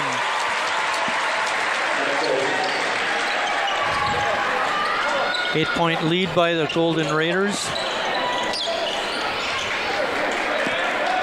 Foster had it, gave it up. I don't know why Foster stopped there. Until you're stopped, just go right at him. Conrad hacked on the way in, was going to pull it out, but Weesaw, I believe, is going to pick up the foul. Jaden with his second foul. And coming in for North, Aiden Dong and Marcus Teal back in for the Red Wings.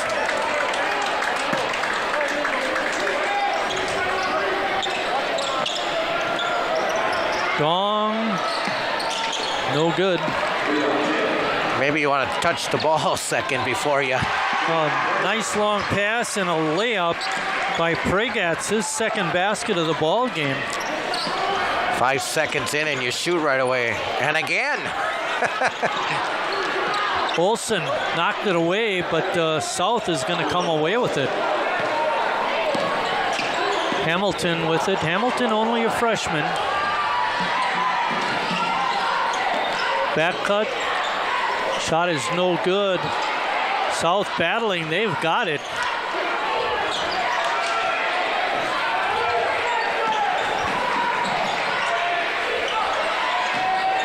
Pregatz tried to go inside, and there's a battle on the floor. Olsen, Spangle down there fighting for it. Good hustle by those two. Tie-up gives the ball to South.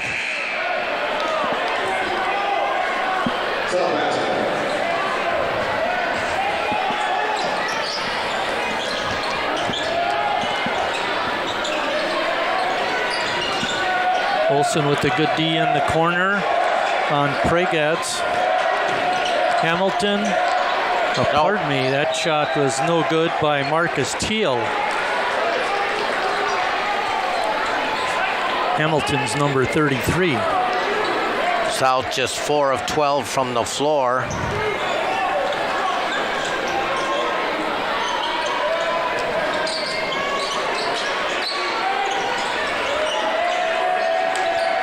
Get it out of there, Marcus. I want to keep it in the corner. Hamilton, shot is blocked, but Schramm knocked it out of bounds. South will keep it.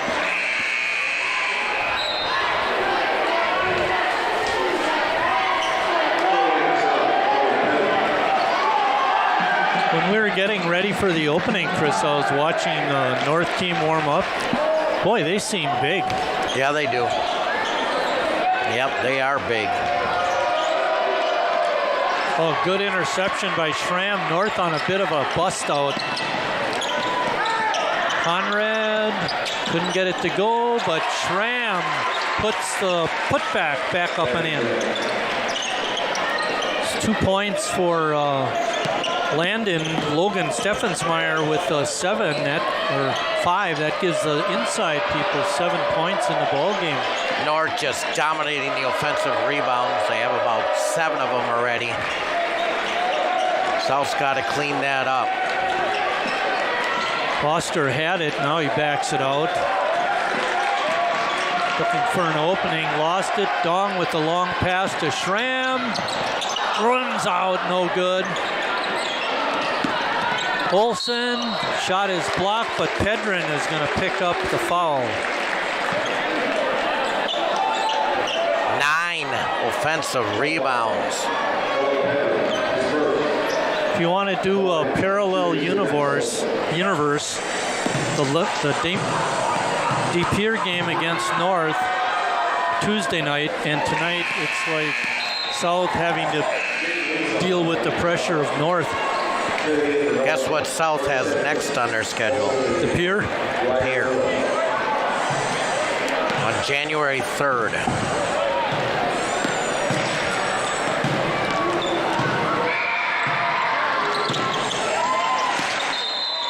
Olsen with a couple of free throws, and we get a full timeout. With North on top 10, we'll be back.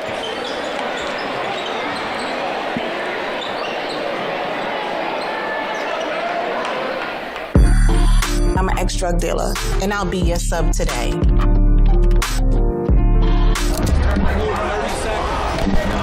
2 milligrams of fentanyl can be lethal. A lethal dose is in here.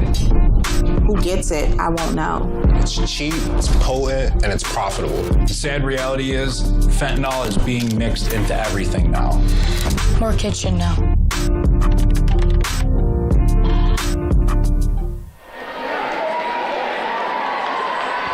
In action earlier today, North won the freshman and JV game with the North win in the girls JV game and the girls varsity. North has a sweep going, Chris, if they can win this one.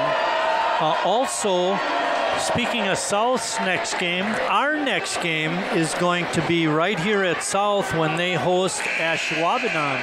That's going to be on January 7th. They have even we get a Christmas break. Ashwaubenon has a star player, Division I player as well. They are ranked. That's a good club, Ashwaubenon.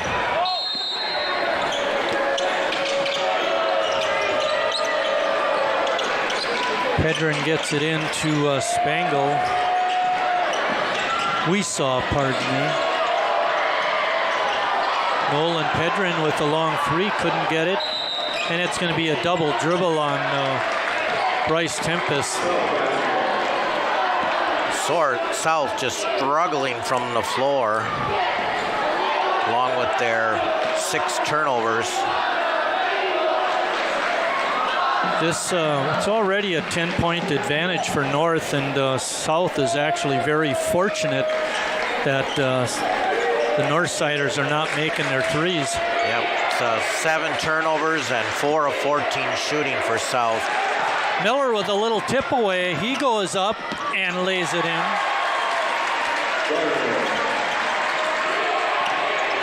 Five different players have scored for the Northsiders so far. He had a good game, Miller did, against Manitowoc, hitting a bunch of threes.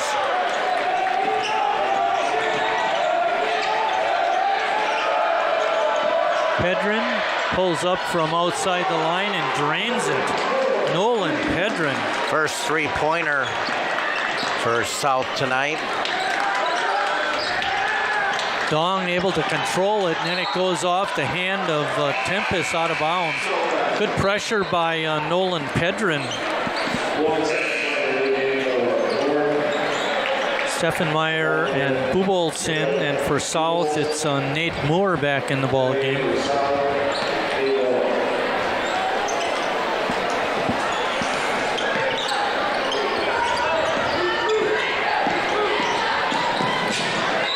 Oops. Greg got.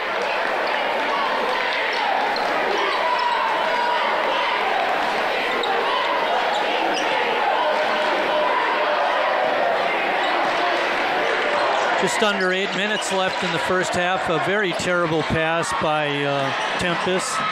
Taking it hard to the basket and scoring is Cole Spangle, his first basket of the night. And coming right back at you is Steffensmeyer. Steffensmeyer with 7 points.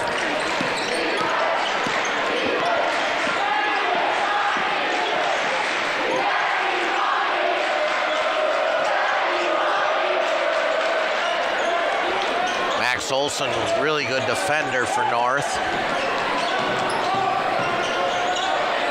Wide open three is out. Weesaw had the opening but couldn't get it to drop. North working the perimeter. Now they get it inside to Steffensmeyer.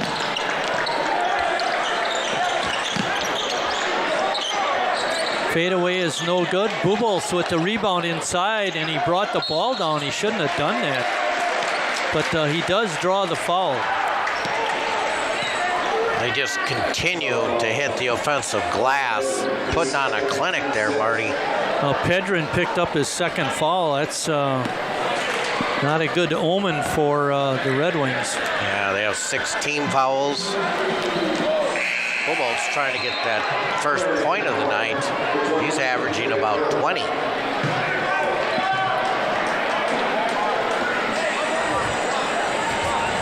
They don't need him so far. Comfortably ahead by 10. Was that kind of like a slow motion call? Yep. I didn't want to jinx them.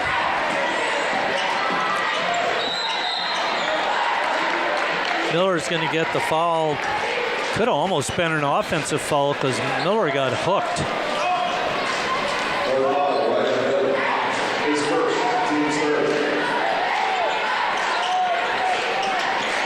Pedrin, good cover-up defense by Olsen.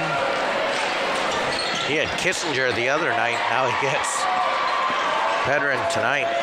Yeah, seems like he always gets the best offensive player on the other team. He does. Good feed inside to Weesaw. Go strong. He almost had to shoot it, or he was looking at a 3-second call. Miller, work it over to Bubolz, who gets it inside to Steffensmeyer, and then we get a 3-second call. Logan hanging out there too long. Spacing.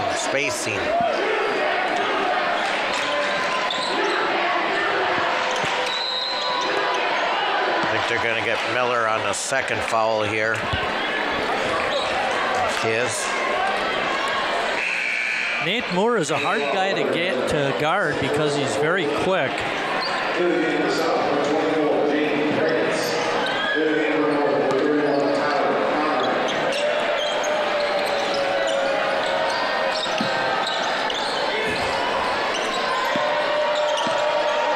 Pedrin bringing it up against Olsen. Here's the double with Bubolz.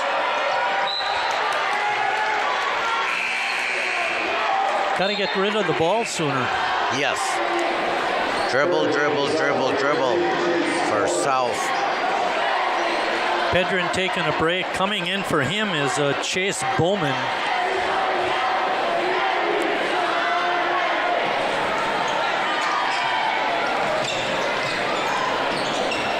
Pregatz had it, threw it right to Burr, and then reaching in for the steal was Pregatz, and he takes one in the chin. 10 turnovers now on South. You talked about turnovers in the opening, Marty. You're square on there.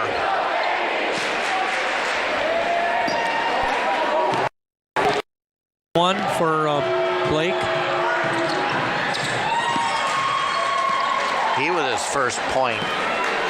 Bubolz and Burr each, and you're up by 11. Get it up to 12. Look very smooth on those 2 free throws. Pushing it up is Moore. Pregatz, wild shot. Had a man open in the corner, it looked like. Inside to Burr, got it in. From Steffens.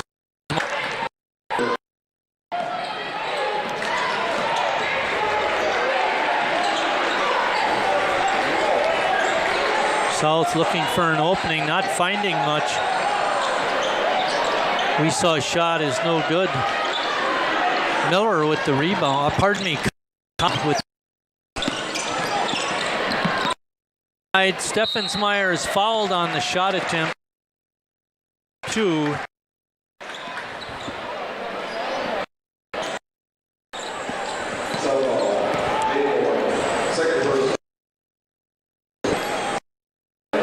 These 2 fouls will make 12 in the first for no.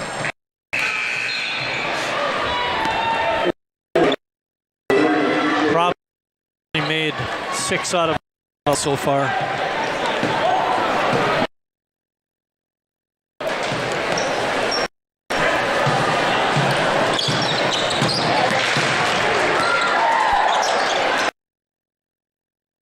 Now has 8 points.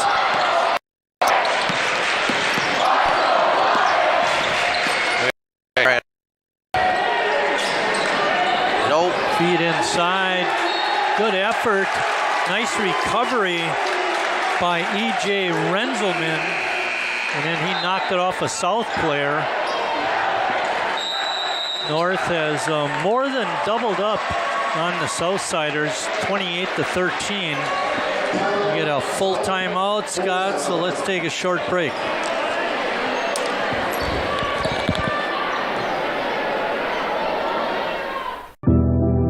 Today, we face an unprecedented crisis. Tens of millions of refugees have been forced from their homes. But you can make a difference. Turn disruption and despair to hope and opportunity. Even small amounts make a big difference.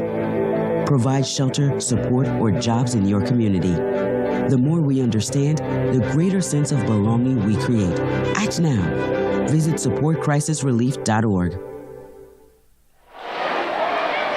I'm going to send out a thank you to Wade Heinen and the South High Pep Band for their fine performance during the first game and between games. They shut her down. They won't be playing at halftime. Again, our crew tonight, Scott Maloff is our director. Eric Wiesman is running graphics. Richard Bartson giving you that shot. And Greg Zablocki on the floor giving up here in the booth. We got Chris and Mike. He's Chris, I'm Mike.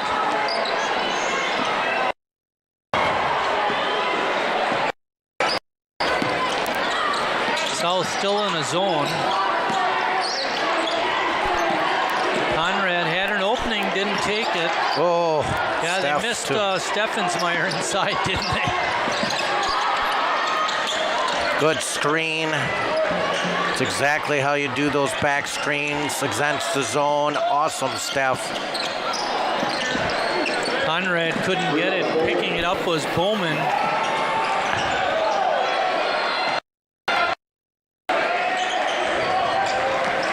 Moore has it on top.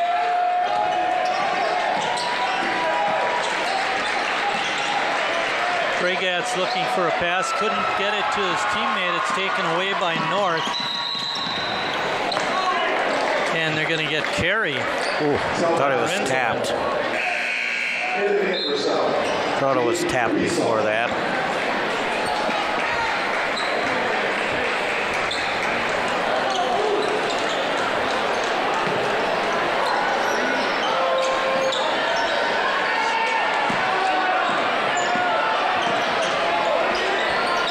South breaking the press. Hamilton open from 3 ball. His shot is off, no good. Bubolz with the long pass to Renzelman. Over to Burr. He got out, couldn't get it. But Steffensmeyer cleans up and puts it in. Great work by the Raiders on the fast break.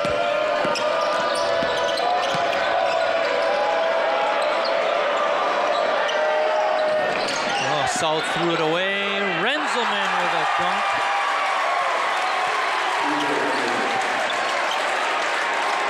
South can't handle the pressure, Marty.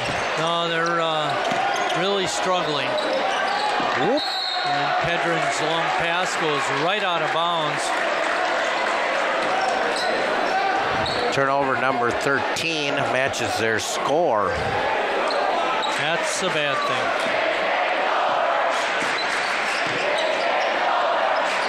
Good feed inside. Oh, Burr is open. He lays it in. They're picking them apart, Chris. Yep, that's a sweet pass, too. And they're going to get a reach-in foul. I think that's going to go on Renzelman.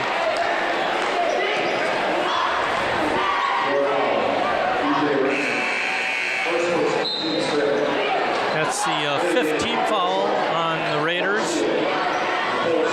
10 seniors on North, just like last year. There was 10 seniors on South when they won right here. in this building last time these two teams met. Chris, that was a first for you and me too. A mosh pit after the game. Oh, good move, but couldn't get the ball to go in. Was we saw rebound putback is no good. And we saw, I think the whistle blew before the shot attempt. We'll have to see what this is about. Looks like it's going to go on Conrad.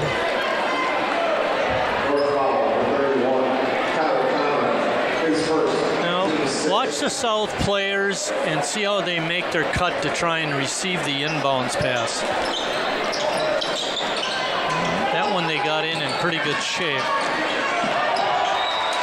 Dribbling it off the leg was Cole Spangle. Unfortunately, it went off of his leg.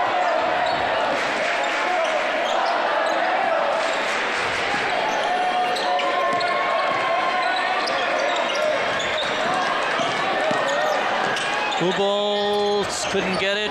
Steffensmeyer strong and puts it up and in.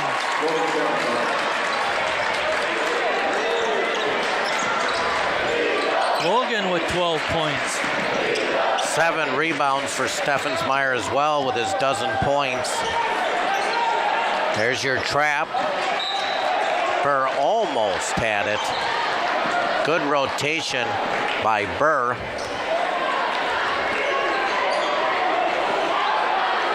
Nolan Pedrin's going to toss it in for the Red Wings.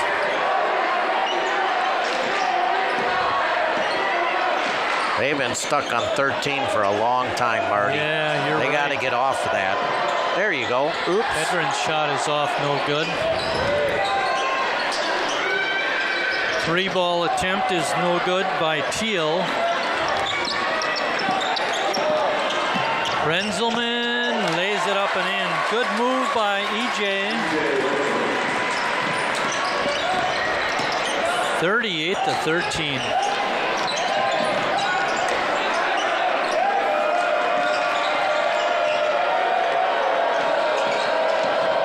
Burr playing the tight defense, gets a little bit of help from Conrad on Pedrin. Oh, wow. Tough break. Shot was in and pounced out for Nate Moore. And then Burr with another layup. He has 8. And North has 40. Hey. Finally. 3-ball by Jaden Weesaw. Get off that 13.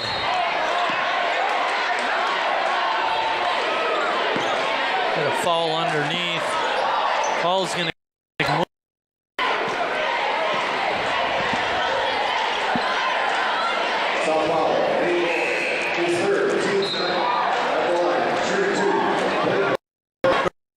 He was 2 for 2 earlier in the half.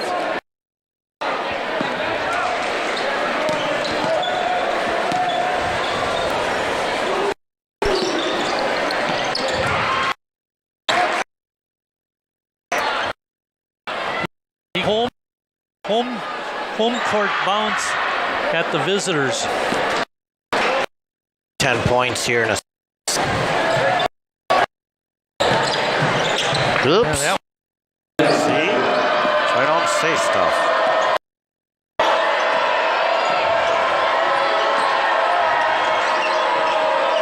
Burr on Pedrin. Steal. Another basket for him. He's got 14. Clock 30 seconds.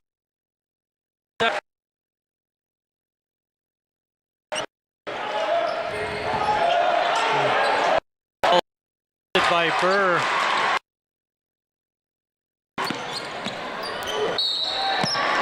Burr going hard to the basket, draws the foul. Finger. I think he got his finger stuck on the rim. We never had that problem.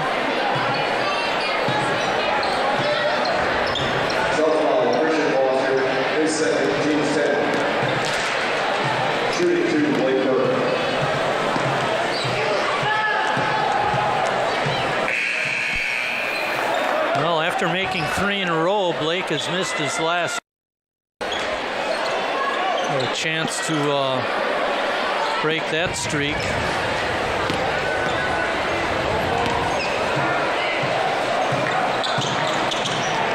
And he can't. Rebound by Spangle. 10 seconds. Pedrin's not going to give it up.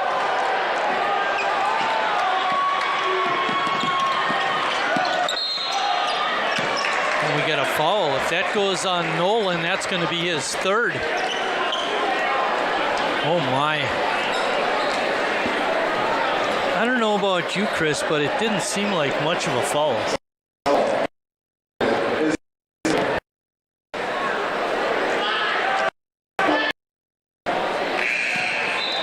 And all of a sudden has trouble making their free throws.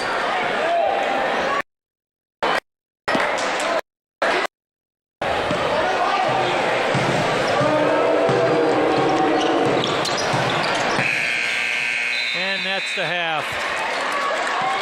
North on top, 43-16.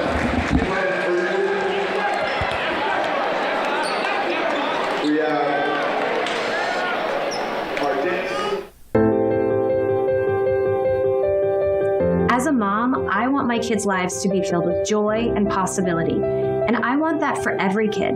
That's why I support No Kid Hungry.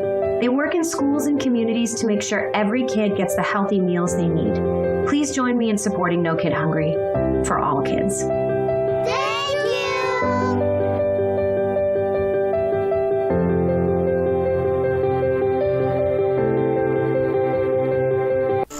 As a dad, every day is a challenge.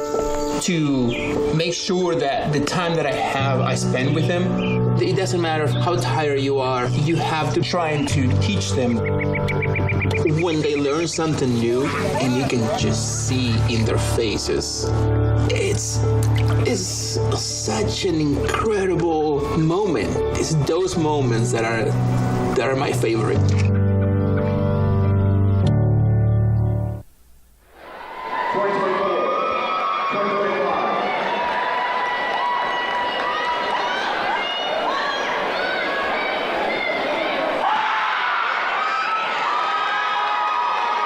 Installation in progress.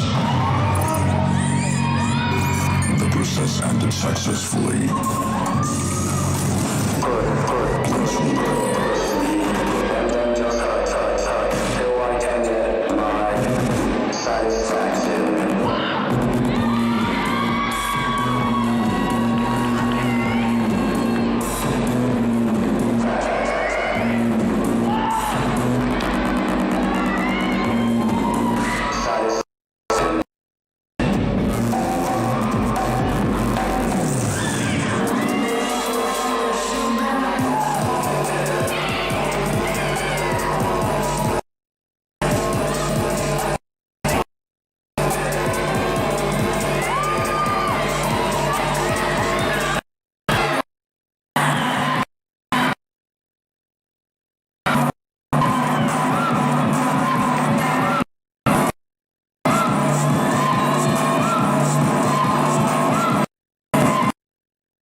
Every year, more than 4 million pets enter shelters here in the United States. My friends at American Humane have been helping animals since 1877. The goal is to ensure that pets have a safe shelter during times of need, especially during natural disasters. Adopting a shelter pet allows shelters to help more animals awaiting care. Please consider adopting today and take some time to learn more about American Humane's other work at americanhumane.org. Sheboygan Waterfront's a beautiful area. There's structures that are there for navigation, and they have created an amazing place for people to go out and walk onto, but they are for navigation and not made for people to walk on. One of the main concerns is being washed off of these structures and these piers. There's large waves that come over the pier unexpectedly when the weather changes, and most people don't realize that the weather might change in a short amount of time. Being out on these piers and structures, I think most people don't take into account the changing weather and the changing environment that changes so rapidly. With the wind-generated waves, the wind shifts or the wind picks up with the storm that blows through. It brings these big waves that people don't recognize coming, and the wind picks up, it could bring a wave over the pier. And with those, even with the wave that isn't splashing over the pier, just splashing onto the pier creates a slippery surface on a pier that's not meant for foot traffic. Before you ever make any trips out onto these piers or structures, you want to know basically what's around, what are your surroundings, what life rings are available, where are the call boxes, is your cell phone going to work, do you have service, checking the weather, making sure the weather, there's not storms coming in. If somebody does go into the water, don't ever take your eyes off and calling with a cell phone, finding the nearest phone, and calling for help, calling 911.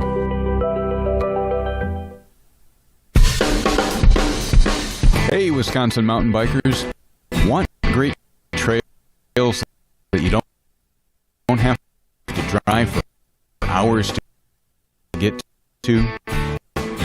Sheboygan County Cycling is planning 2 professionally built flow trails right here in Sheboygan County. The Rocky Knoll Trail System currently has 4 miles of single-track, multi-use trails, all rough cut and winding. They're not novice friendly and not groomed for winter or fat bike riding. SCC is working to fix this by partnering with Dynamic Trail Works for the design and construction of professionally built mountain bike flow trails that feature rolling terrain with bank turns, various types of jumps, and consistent surfaces. We need your help. Check out our website for details and how you can support the project. A donation of any size will help us reach our goal and start building as early as this fall.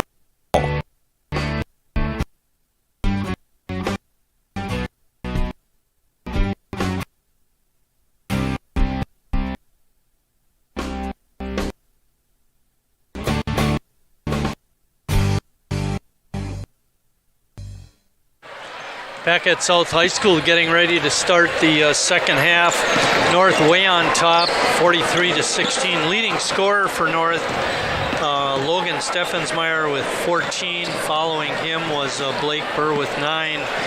South only had 4 different people score. Their leading scorer is their leading scorer on the season, but Nolan Pedrin with only 7 points. Chris, what do you got?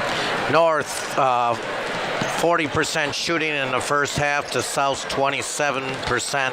Key of the game so far has been North has been all over the glass. I have them unofficially for 11 offensive rebounds.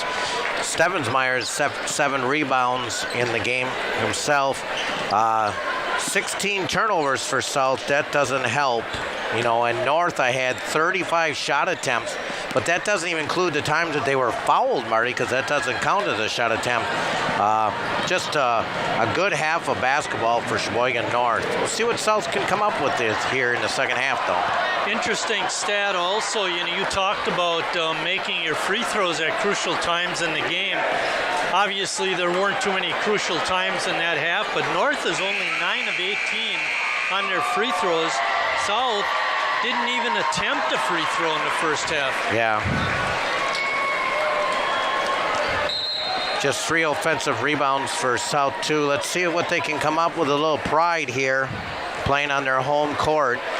Otherwise, we may get into the running clock situation. 27-point lead as we start the second half. North way on top.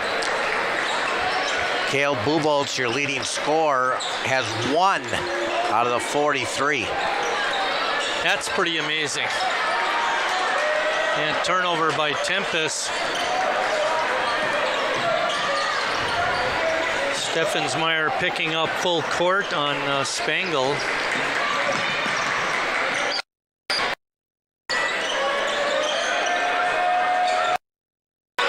Pedrin has it on top against Olson.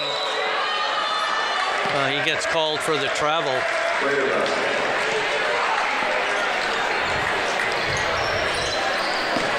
Chris mentioned that they had 16 turnovers half and they only had 16 points.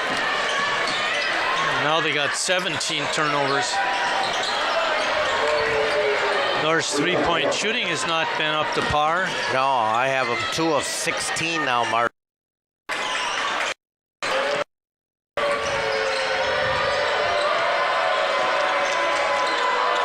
Pedrin from outside the line, rims out. Good offensive rebound by Steff. That's his 8th. Steffensmeyer loads it up from outside. Nothing but the bottom of the net. Oh my.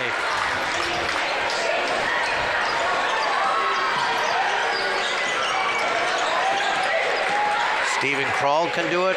Why can't Logan Steffensmeyer? Right. A good hustle by Olson, tapping the ball away and then gathering it back and throwing off of Pedrin's legs. 30-point lead. Steffensmeyer was open for a second there. He got it into him. Tempest. He now has 10 points. He's got 3 of the 4 threes. Kick out 3 ball is off by Weesaw. 15-footer is off. Ball tipped away by Buboltz and Tempest gathers it in. Good rebound on the offensive end by Olson, and he throws it inside to Steffensmeyer for another 2 points. And up by 35. North is going to continue to press.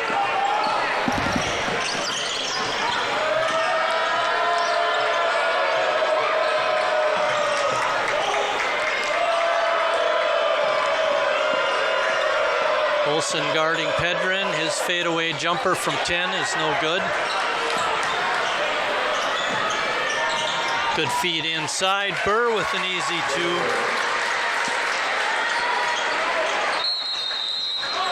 You know what they say, Chris? You can't stop them. You can only hope to contain them. And they're not containing them. Unfortunately, South came out at halftime here and has missed their first 4. North, on the other hand, has made 4 baskets out of 6. So it's a 10-0 run to start the second half for North.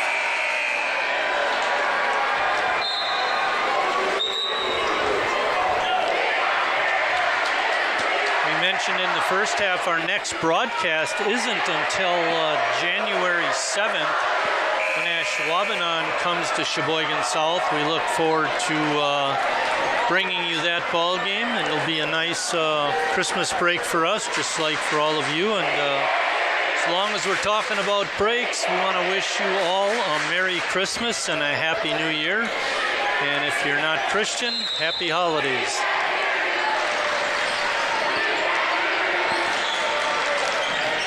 Moore caught it going away from the basket. That gets it over to Pedron. There's that trap. Good job. We saw missed a layup. Tough break. Almost picked off. Extra pass. First rebound is missed. I'm wondering how in the world he got the rebound.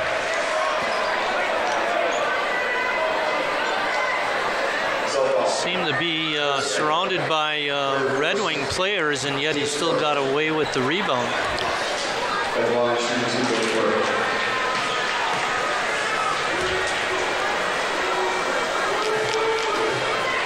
A lot of free throws for North. None yet for South, correct? That is correct. 10 out of 19 free throws for North. That's not a very good percentage. Oh, boy.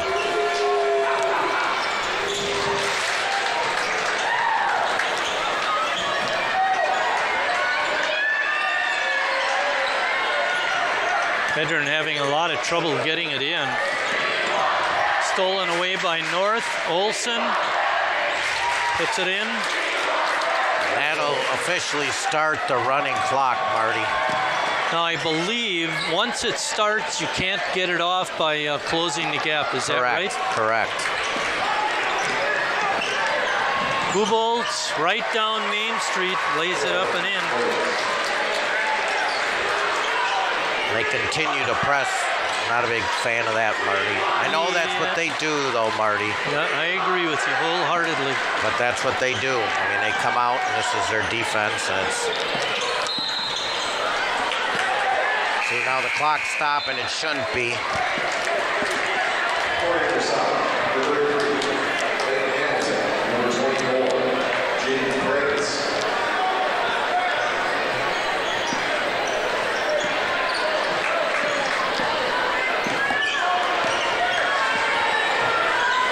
Or slowing it down a little bit on offense. Oh, right to Hamilton. Then he has it tipped away. Olsen to Schramm for an easy 2.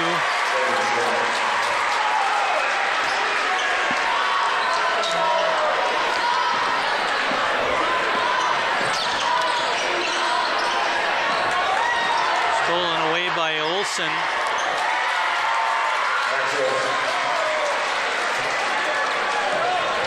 Now they're coming off, Marty.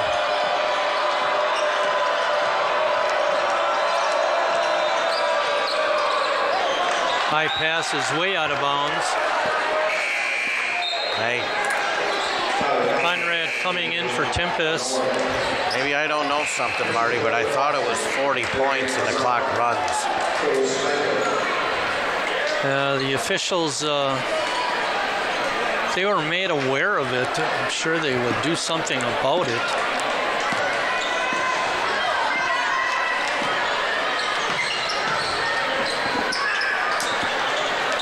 Maybe I don't know. I thought that's what it was.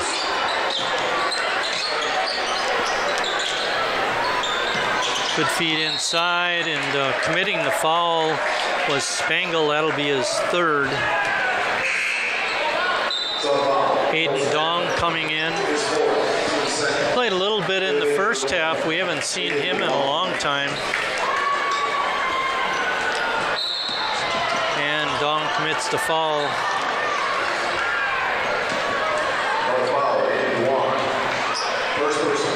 That's North's first foul of the second half. South 0 of 6, almost a third of the way through the second half. Foster getting hounded by Renzelman.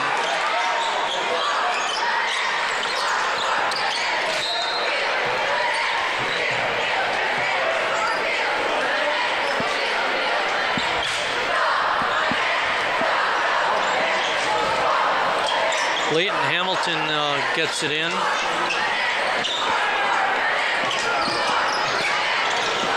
A good pass, good attempt to get it over to his teammate, Cole Spangle, but Foster's pass was knocked out of bounds.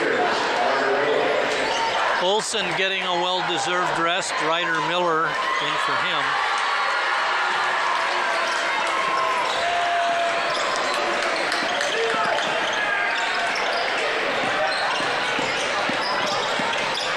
Good feed inside, and then we get a whistle, no shot. Foul's going to go on Dong.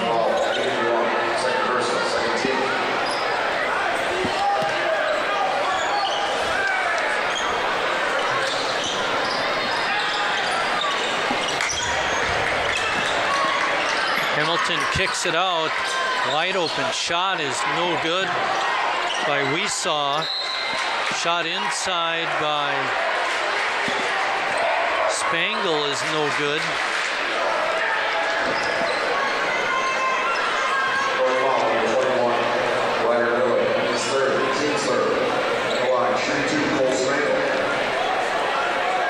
First free throws for South in the ball game. Wow. First points of the second half.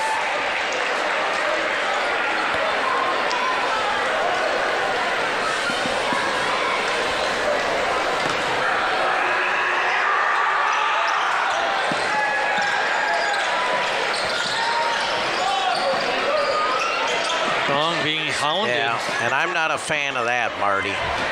Conrad couldn't get it, but we get a foul on the shot. I was afraid for Conrad that he might get hurt. Yeah, then South comes out and presses, which I'm not.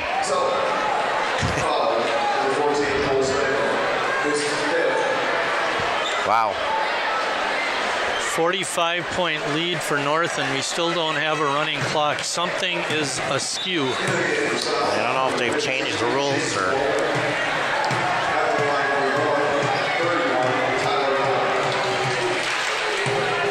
Conrad looking for his first points of the game.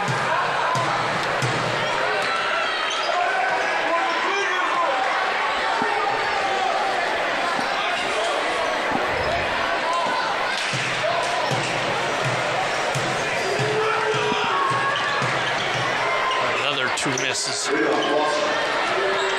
Christian Foster has it. And Conrad's going to get called for the trip. Good call. He doesn't like it, but you rode him all the way up the side.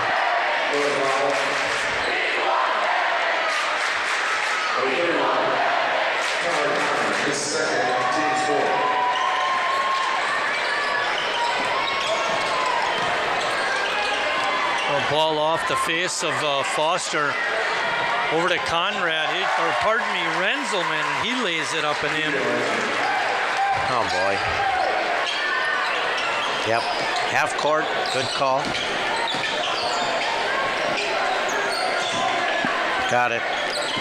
9 minutes left in the game till the running clock. Thank you. Bill Wagner with that bit of information. Thank you. Conrad's going to get called for the walk.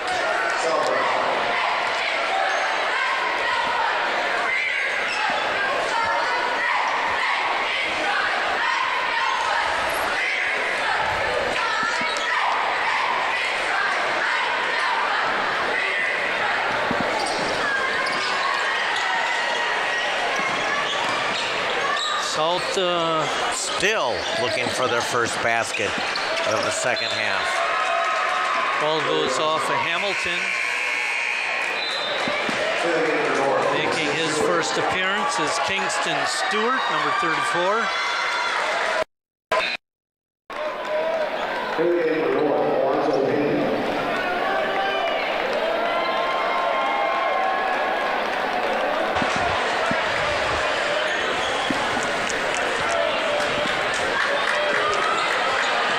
Dong is in, Renzelman is in, Stewart is in.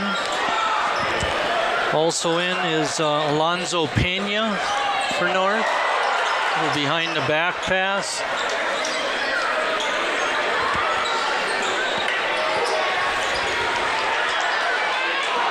Stewart's shot in the lane there. He gets it to go. Good shot by Kingston. Another offensive rebound.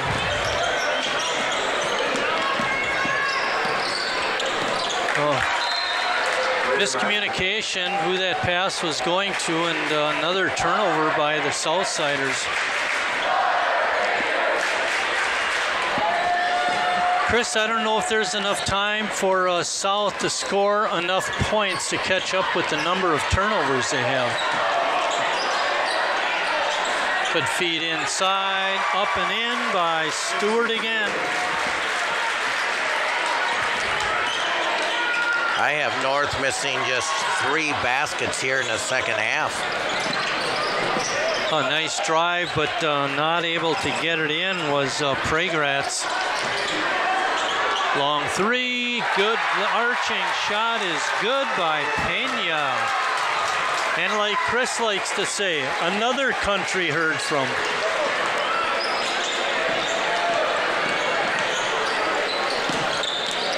Good feed inside. Foster puts it up and in. First basket, second half.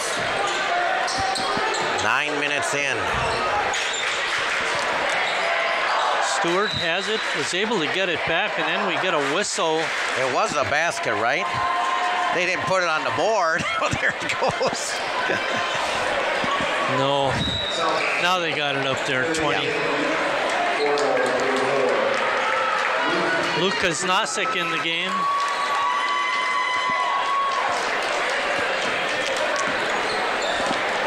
Luke's dad played baseball for you. Yep. Brian, teacher over at Longfellow.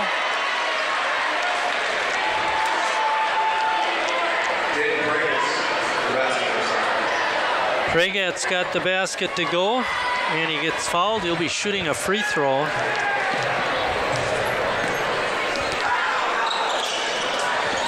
Nice release, up and in. South has been good at the line, Chris.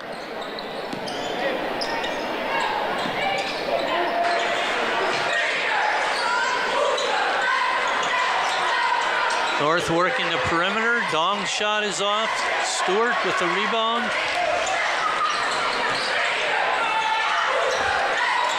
Inside. Another basket for Kingston Stewart. He has 6. He's 3 for 3. Full timeout, Artie.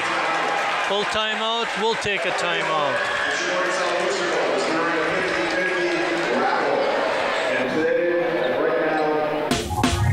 Last week, Brandon met a girl on a dating app. One day after work, he finally found the courage to ask her out. No answer.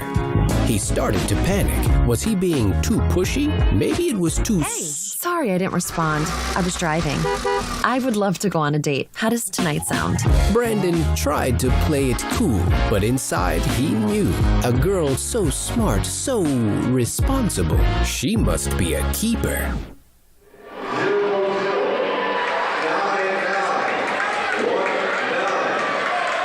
Back here at South High School, getting ready to start the game again. It's been all North all night. They led by 27 at the half.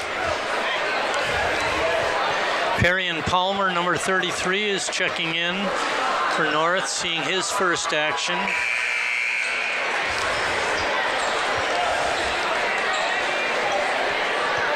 Bowman, Seaver Knoll, number 21, is in. Praegratz still is in. Also in is Trenton Justice. Oh, a nice drive and a score by Foster. That was sweet. Feeding Stewart. Koznasek with a chance. Koznasek for 3.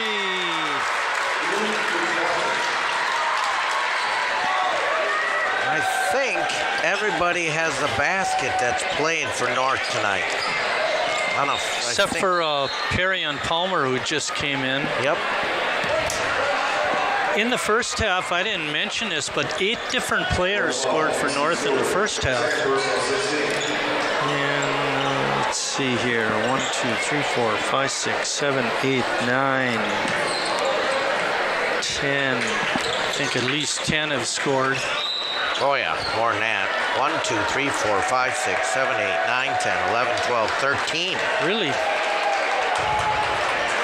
Debink didn't score. Palmer didn't score. Oh. Huntsman hasn't. Or maybe I missed Miller. Maybe they got one more. 1, 2, 3, 4, 5, 6, 7, 8, 9, 10, 11, 12, 13. 14 have been in the game.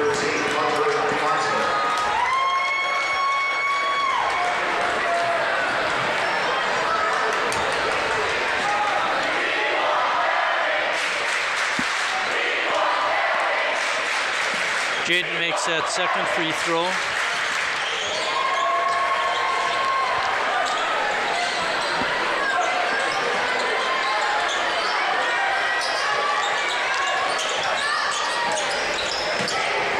Hunter Huntsman in the game, number 13 for North. We haven't seen him yet. Praegratz with a strong drive to the hoop, but he couldn't get the layup in.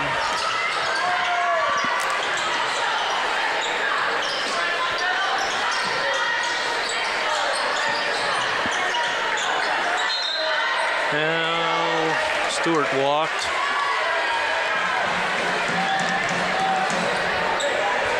Clock is running, Chris.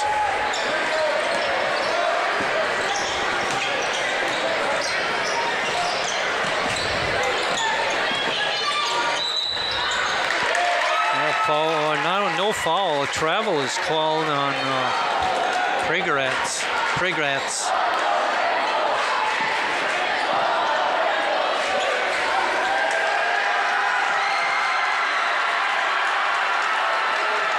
Free ball is no good by Huntsman. Oh, nice little up and under by Praegratz. He has 10 points off the bench.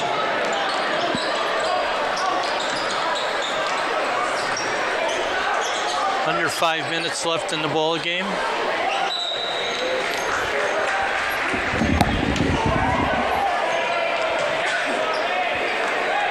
Stewart gets called for a foul inside. I think he's got 3, or is it 4?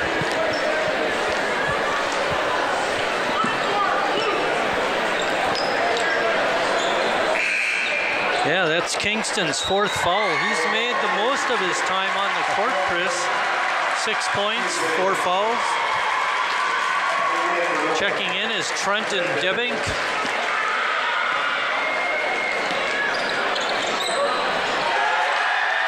Debink with the rebound. Mark that on your sheet, Chris.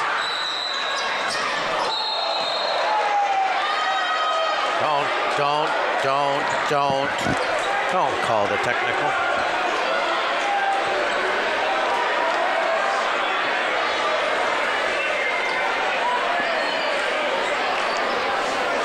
This is a good way to keep the score down. Yeah, let's talk about it some more. They're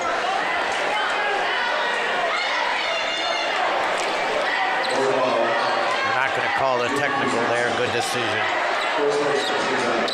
Hanging on the rim.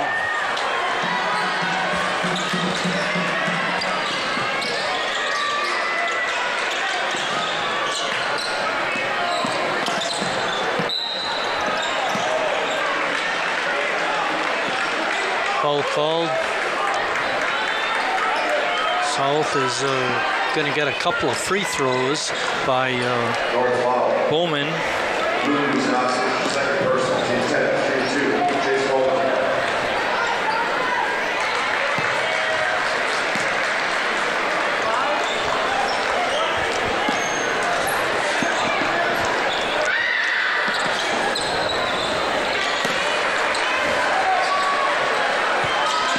Bowman with a couple of free throws.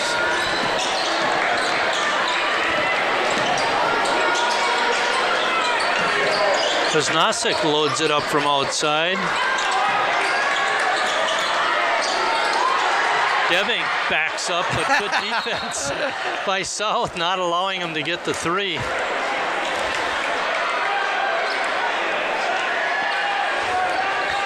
That was pretty good. Why take a 2 when I can step 6 inches back to take a 3? Jump shot in the lane is no good by Justice, and Deving's going to get called for the foul.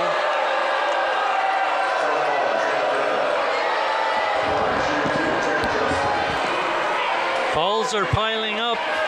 Chris is going to go down and see if he can get a couple of players to interview. Do an interview with us, and then we'll wrap this game up.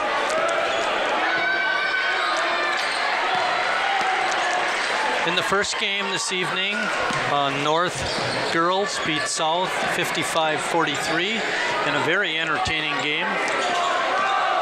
North girls able to pull away at the end to win that one. Inside feed to Deving, good pump fake. His shot is off, but he's going to shoot some free throws.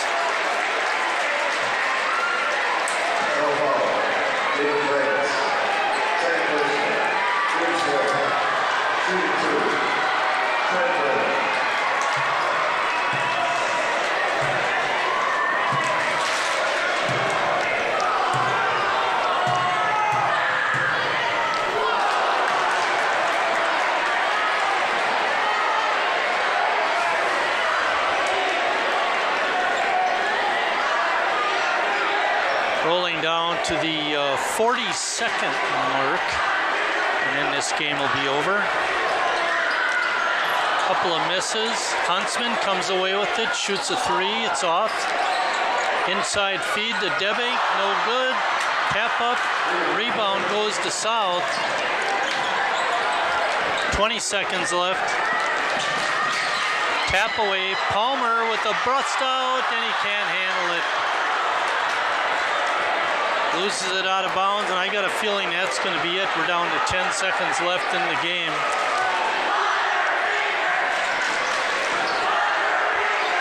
South tosses it in. And no shot at the end. That's the ball game. Sheboygan North a winner 77-32 in what turned out to be not a very entertaining game.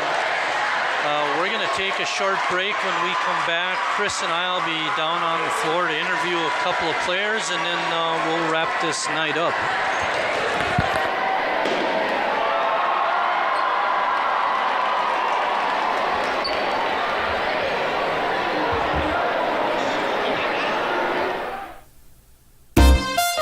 The great thing about a hearing check?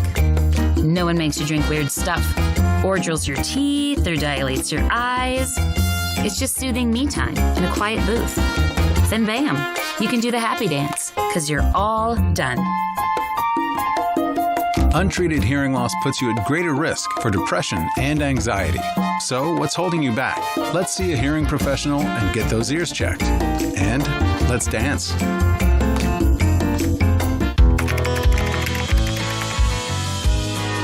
How you doing? Hey, Mason. Hey, Mason.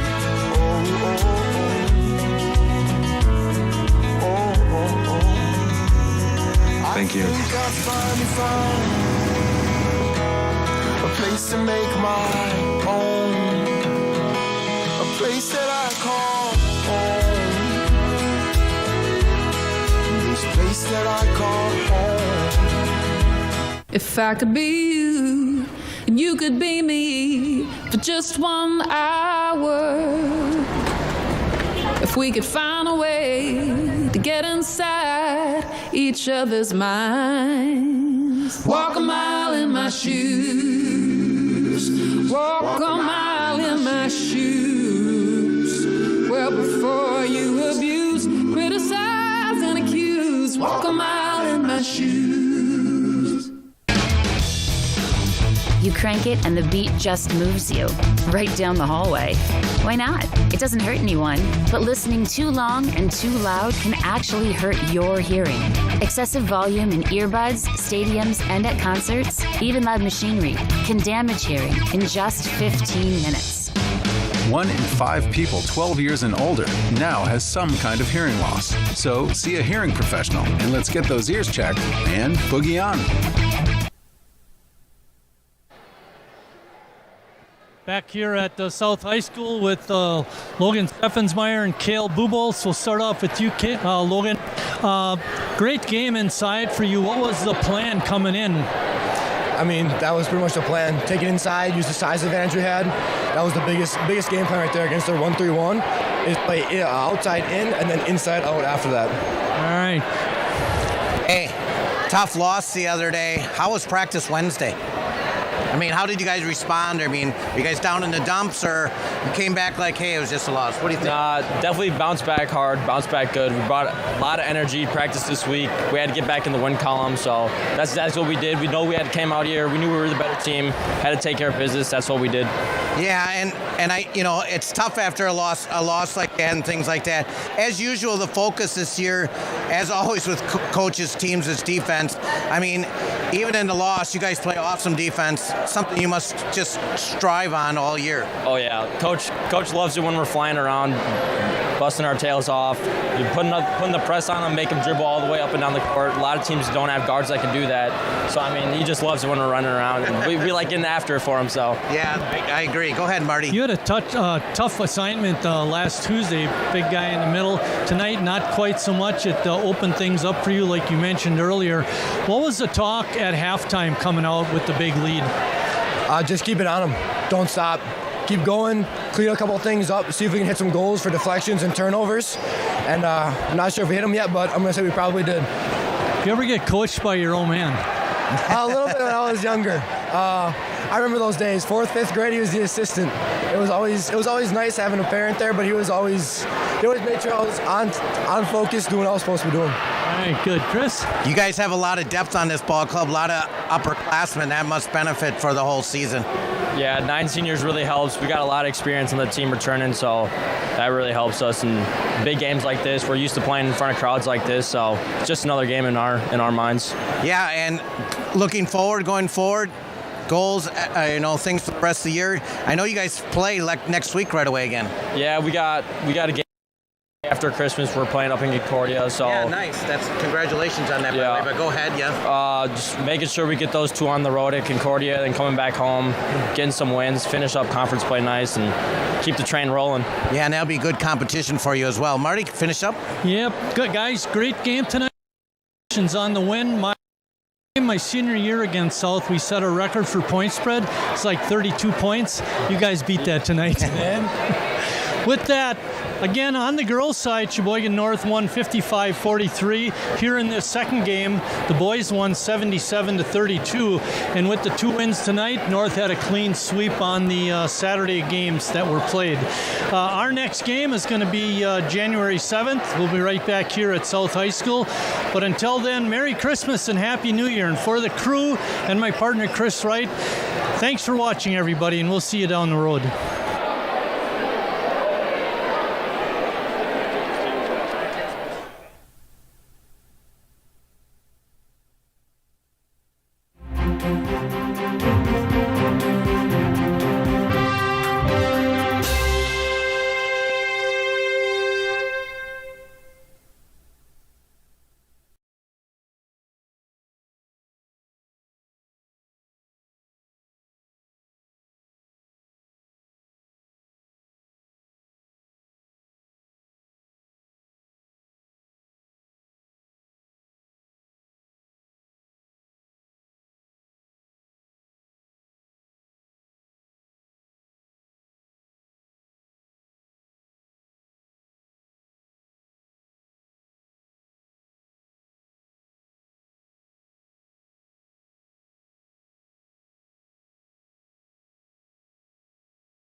Clashes between Jewish and Arab forces engulfed the region.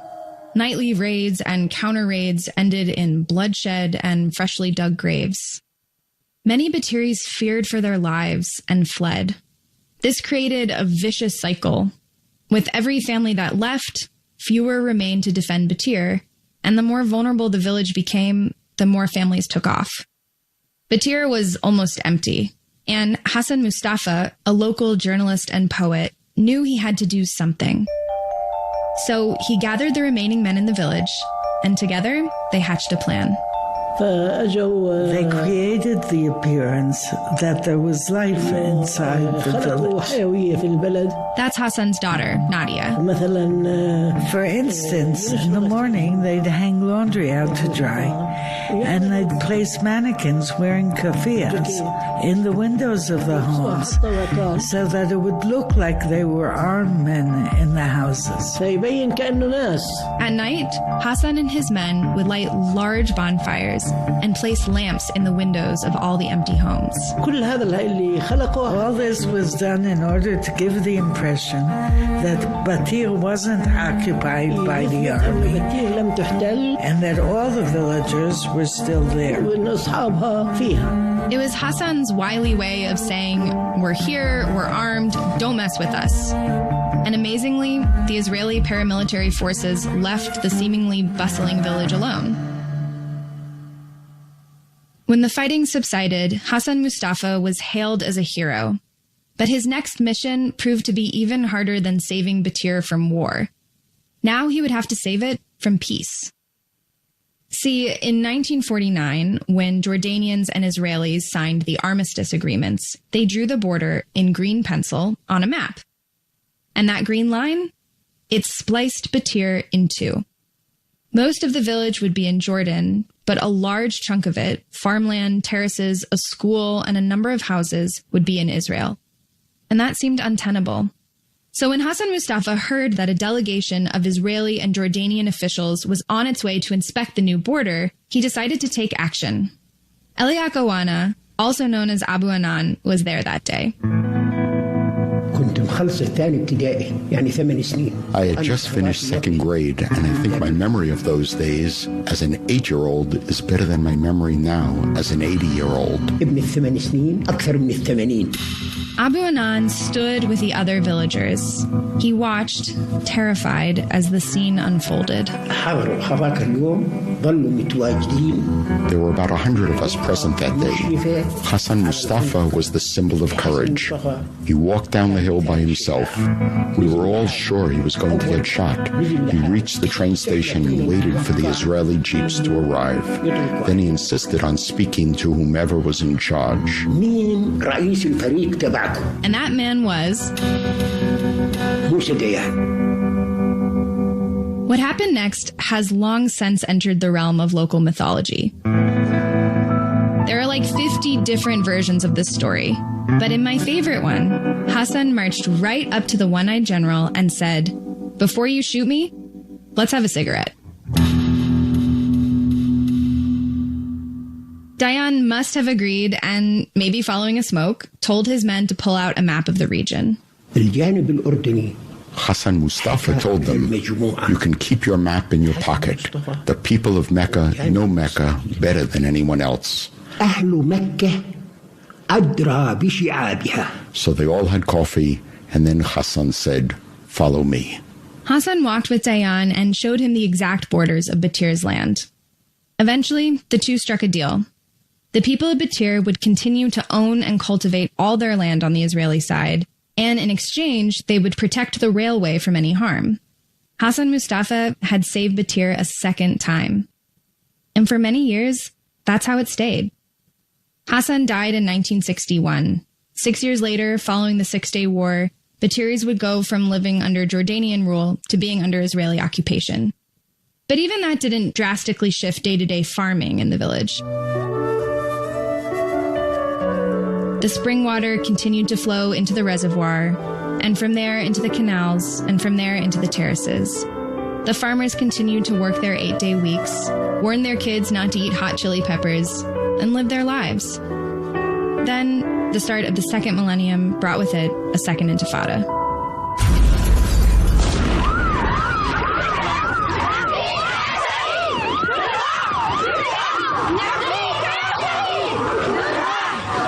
As violence mounted, the Israeli government doubled down on a multi-billion shekel plan to build a barrier near the Green Line. Batir watched with dread as neighboring villages were surrounded, cut off, or divided by the wall. They knew they were living on borrowed time. Like several other Palestinian villages facing the same situation, the Batiris hired a lawyer and filed a petition to the Israeli Supreme Court. But by this point, Israeli courts had heard dozens of barrier wall cases, many on a much larger scale than Batir.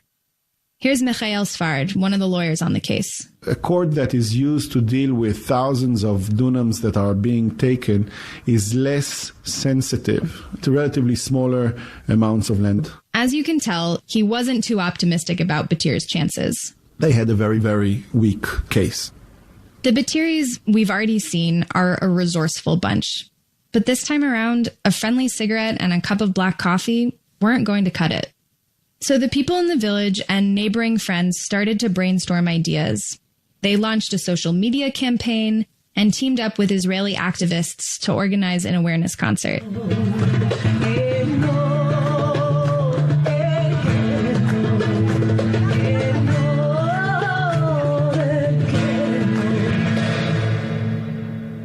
But nothing seemed to be working. That's when they turned to a strange group of professionals who had been hanging out in the village. 3 people going around with their pencils and crayon, making sketches over an aerial photograph and mapping, counting the number of trees, measuring the distances between the dry stone walls, etc. Really, the village thought they were crazy. These 3 people, they were mad. This is their leader, Giovanni. My name is Giovanni Fontana Antonelli. I'm an architect, and until 2012, I was serving as a program specialist for culture for UNESCO in Ramallah. Among many other things, UNESCO selects World Heritage Sites, places like Machu Picchu, Vatican City, or even the Statue of Liberty. Back in 2003, Giovanni had heard about Batir and its ancient irrigation system. He thought it might be a potential heritage site, so he went to investigate. The impression I still keep with me very vivid is that it is a very rural area. The silence prevails. It's like entering into the nature. It was love at first sight. Giovanni set up a little office in Batir and began researching the area. He even hired a small staff, which included Hassan Mamar, the guide who took me through the checkpoint. Hassan grew up in Batir, but his whole life he dreamt of leaving. I just want to go drive a car 200-300 kilometers. No one tells me, what are you doing? To go away, to have fun, to enjoy, to go to the beach. That was a big dream.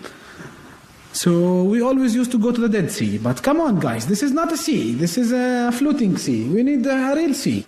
After he graduated university in Cairo, he returned to Batir and joined Giovanni's team. As the work progressed, he began to appreciate his hometown in an entirely new way. I start seeing things on the ground that it's always been in front of me, but I didn't recognize it before. Hassan's epiphany wasn't exactly shared. Many other Batiris were only marginally interested in Giovanni and his curious project. But with dwindling legal hope, a Facebook campaign and benefit concert that didn't seem to greatly impact the looming reality of the wall, the locals started to view the UNESCO project in a new light. Here's Michael Sfard, the lawyer, once again. If the place is declared World Heritage Site, and if we can prove that the erection of the barrier would destroy that site, it was clear to me that we will win. You see, becoming a UNESCO World Heritage Site comes with a lot of prestige and funding. But most importantly, at least for Batir, it comes with the legal protection of international treaties. Treaties that would make building a tall concrete wall in the middle of the village significantly harder. But getting World Heritage status is wildly difficult. Campaigns can often last years, and besides, some members of the Palestinian delegation to UNESCO were actually promoting another higher profile site in Palestine, the Church of Nativity in Bethlehem. Still, Giovanni's team was determined to try. This meant they would need to complete a detailed survey of the land as part of the submission to UNESCO. We made a survey for 12,000 dunams of Batir, meter by meter, so we know every single thing on the ground. They submitted the survey to UNESCO and held their breath. Meanwhile, on the legal front with the Supreme Court, matters didn't appear promising. In a country in which security concerns typically trump environmental or historical conservation, the odds were stacked against them. But all the work they had done for the UNESCO proposal now came in handy. They took the Army's map for the proposed wall and overlaid it on their survey. And we saw exactly where it's going to cross. Oh my God, that was a big shock. Before that, we will never understand the impact of the wall before it's built. We will realize the impact of the wall after it's built. Because the survey was so detailed, Giovanni, Hassan, and their team could show the Supreme Court exactly how many terraces, how many ancient canals, even how many individual trees the planned wall would destroy. It was no longer arguments about freedom of movement or human rights. It was about nature and preservation. And the damage was undeniable. On the morning of their first court appearance, the people of Batir made their way to Jerusalem. We gathered around 80 persons, elderly from the village, and we managed to get them all permits and this. And we took 2 buses from Batir. It's a big hall, the biggest courtroom in the Supreme Court, and it was all packed with villagers from Batir. But it wasn't just the local residents who were in Sfard's corner. A chorus of experts, including the Israeli Nature and Parks Authority, endorsed the survey's findings. They all agreed that building a wall would irreversibly ruin the ancient terraces. And there was no counter-expert opinion. I mean, the Army made a lot of pledges, did promise, did say that our assessment is inflated, but couldn't bring a real expert opinion that would say, no, no, no. I remember seeing the judges when it dawned on them that this is not an easy case. The wheels of justice, especially in Israel, can turn at a snail's pace. The Batiris anxiously awaited the court's ruling, and there was still no word from UNESCO, even though it had been more than 2 years since they submitted the proposal. So there was a kind of runoff. What will happen first? Will the court make a ruling? Will UNESCO declare it a World Heritage Site? Some Batiris started to give up hope. But then, I'll call out the names of the countries in the English alphabetical order. In June 2014, UNESCO voted. Algeria, Colombia, Croatia, Finland, Germany. I now have the results. We got 11 yes and 3 no. Palestine, congratulations. You have succeeded in inscribing your site. Just as Sfard had predicted, the Israeli Supreme Court was swayed. Shortly after Batir's UNESCO triumph, the judges in Jerusalem issued their own decision, which made it practically impossible to build the wall in Batir anytime soon. So for us, it was a victory. Hassan felt like he could breathe again. Actually, it's a feeling that I never felt before, a feeling of victory. It's the first time maybe I felt this in my life. Ironically, or perhaps poetically, the successful campaign to preserve Batir has brought about the biggest change the village has seen in years. After the double victory, successfully fighting the wall in the court and gaining UNESCO recognition, the sleepy agricultural village gradually blossomed into an ecotourism hotspot of sorts. Hassan Mamar opened up a restaurant and a guest house, and others have started projects like a women's heritage kitchen and a CSA. But there's one thing that remains unchanged, something that is ingrained deep down in Batir's DNA. There's this term in Arabic, samud. It means to endure, to stand one's ground, to remain firmly planted on one's land no matter what. Batiris, like the fresh springs that have been watering their terraces since time immemorial, are here to stay. And I wouldn't bet against them. After all, they work 8 days a week.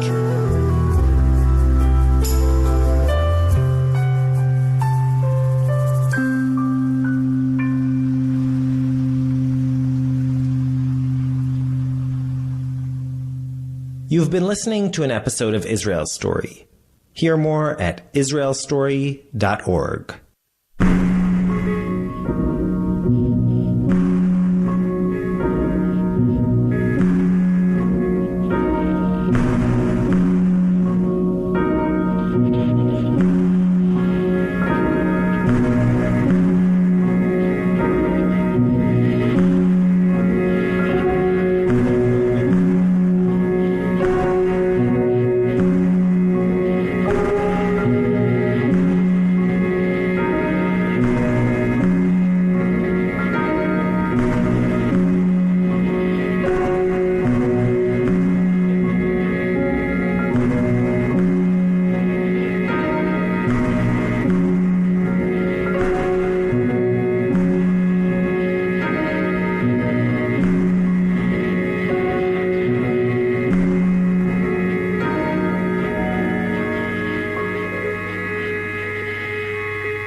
This is BirdNote. Some of the best ways to help backyard birds through the winter mean doing less, not more. First, leave the leaves. Tasty insects and spiders live underneath. Backyard birds like the towhee and the song sparrow will pick and kick through leaves again and again. Leave them where they've drifted, or rake them up under your plantings.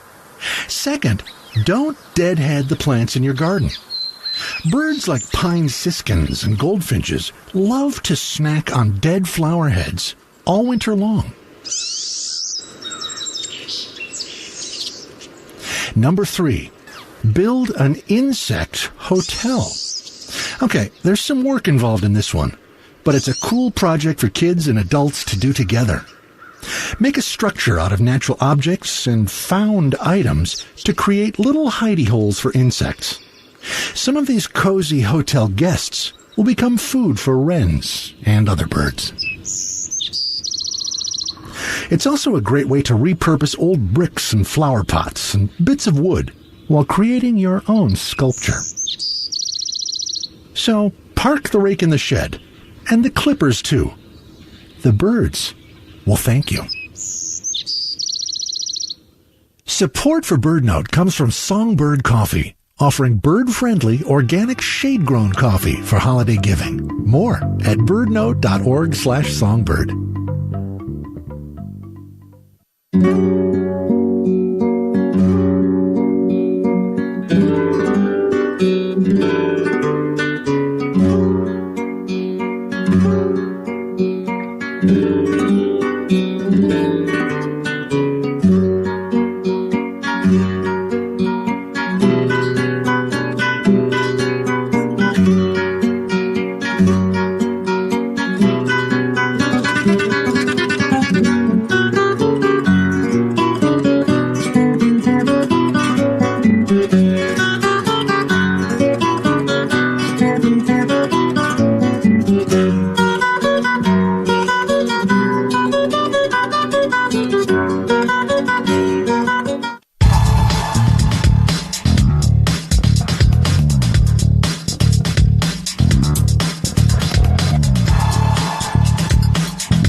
Talking friend, and I'm always ready to play with you. Can we start right now?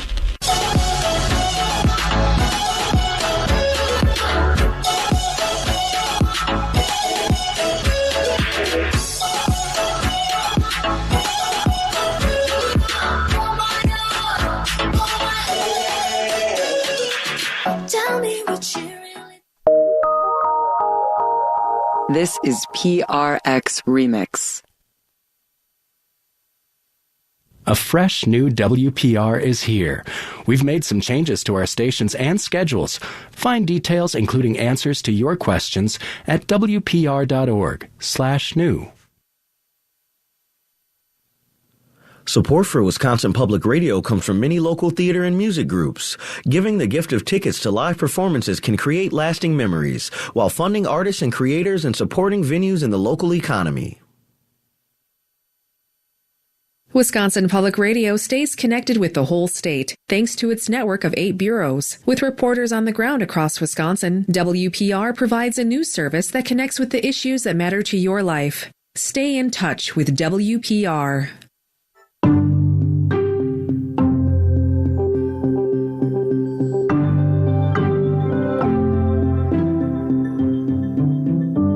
This is WPR News.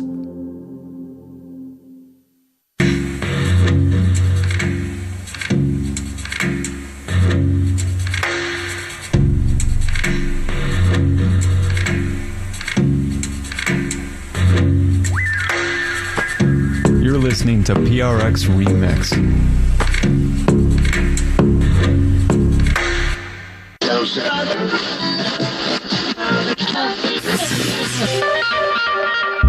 This is Sound School. I'm Rob. There's a poster I want to describe to you. It's slightly complicated, but just try to picture this. There's a pencil drawing on the poster, and it's a drawing of a field from above, like you're looking down a little bit. And in the background, at a distance, there's a politician making a speech at a podium. The politician is surrounded by media, a huge crowd of journalists, TV cameras, radio reporters with mics. There's print reporters taking notes.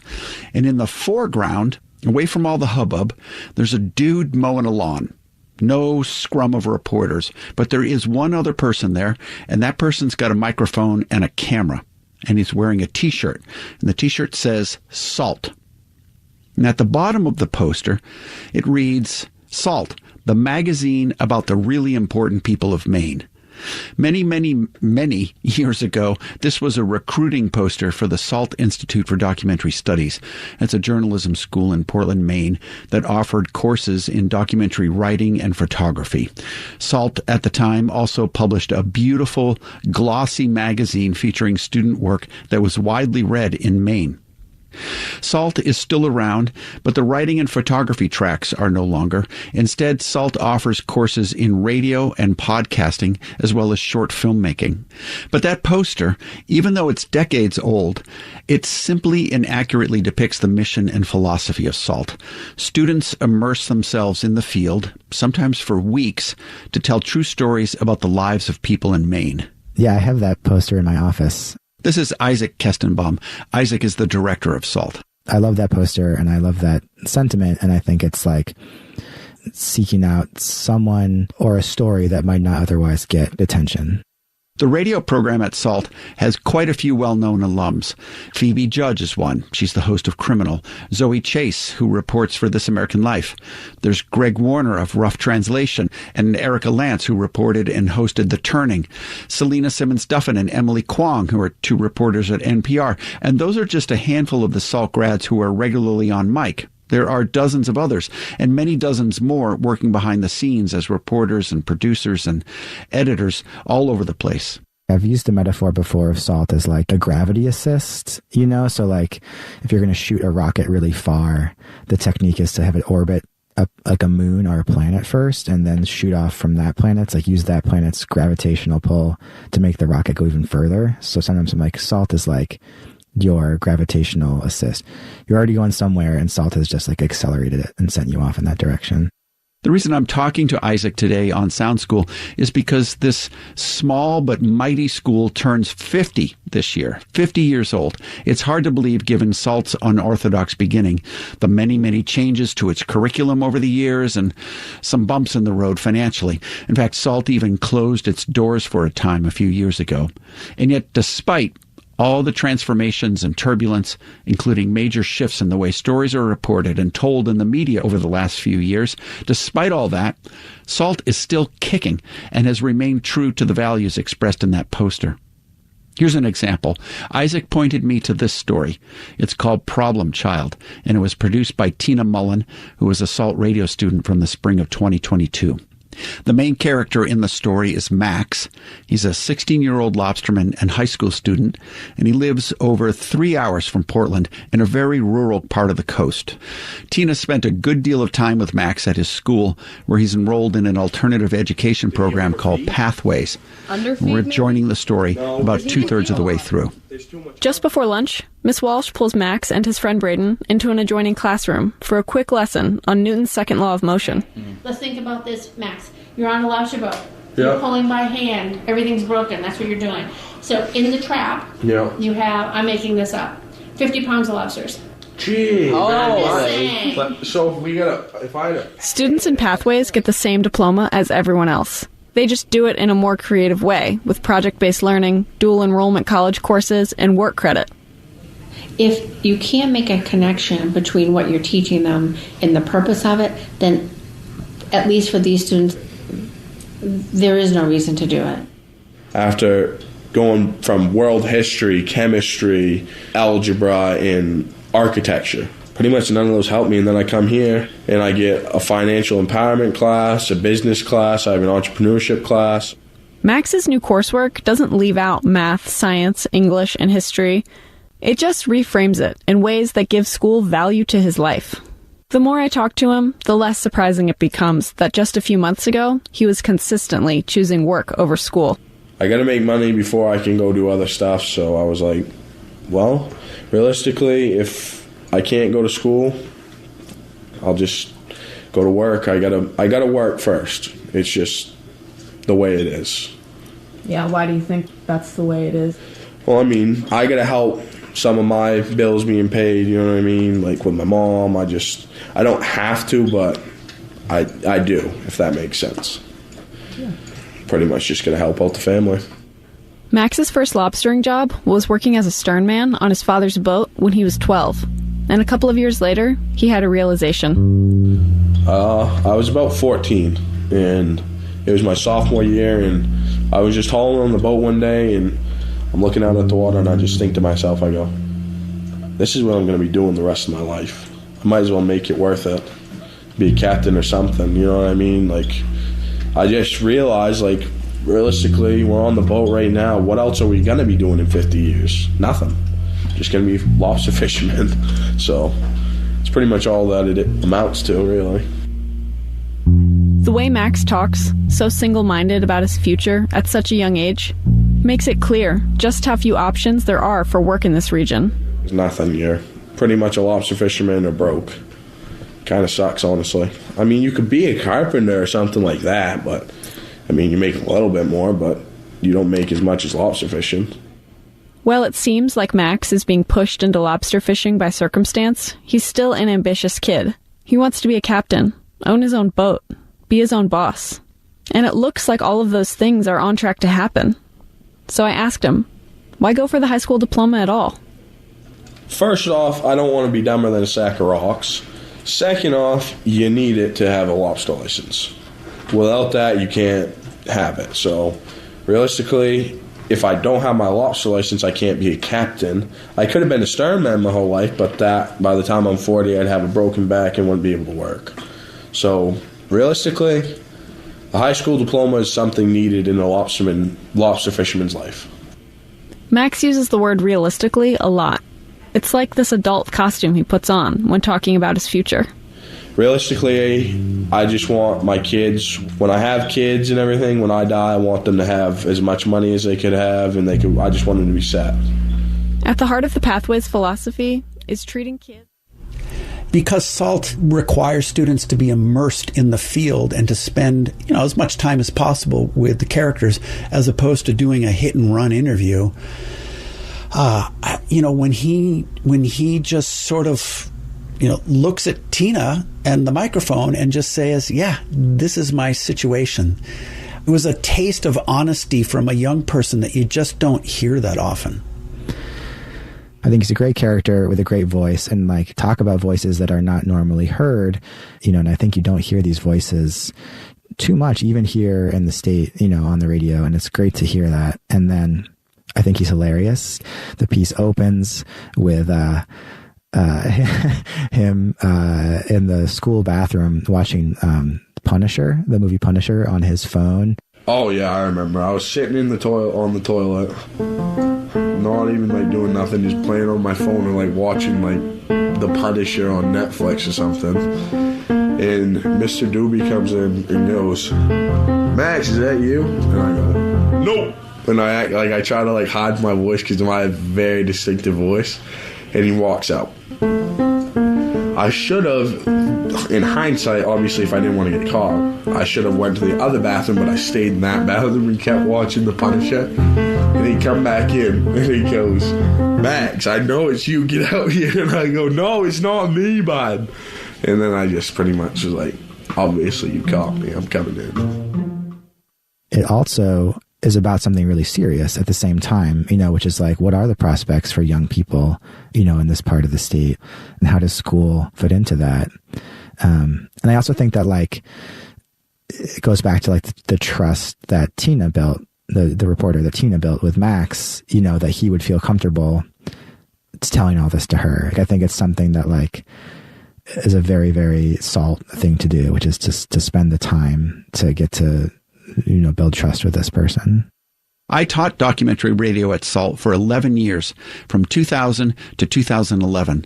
Other teachers followed: Michael May, Annie Aviles, Cici Pasquale, and these days Nora Sachs teaches the audio course. But the school got its start long before any of that, in 1973.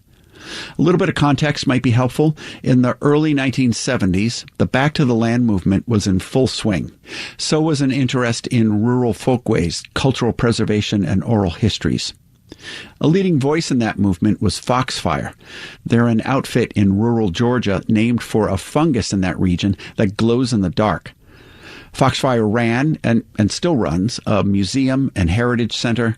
They also publish books and a magazine called Foxfire that features articles about local traditions. How to make moonshine or how to make a banjo out of a gourd, like, our old folk tales and these kinds of things. Up in Maine, Pam Wood heard about Foxfire and was intrigued. I briefly worked with Pam in the early 2000s. She was an incredible writer, so clear, so crisp, so pointed sometimes too. And she was a force of nature as well, with a shock of white hair. She was amazing. But back in the day, Pam was teaching English at the high school in Kennebunk, Maine, and she grabbed 3 students, went down to Georgia to see how Firefox worked, and poof, not long after, SALT was born. Pam bought cameras, taught the students how to interview, and then kicked them out of the classroom and into Maine. The first SALT magazine was published in 1973. They say we're new, we're young, and we're feisty is the first thing that SALT says to the world in the first page of the magazine. Like Firefox, SALT documented people and culture, but with Maine front and center.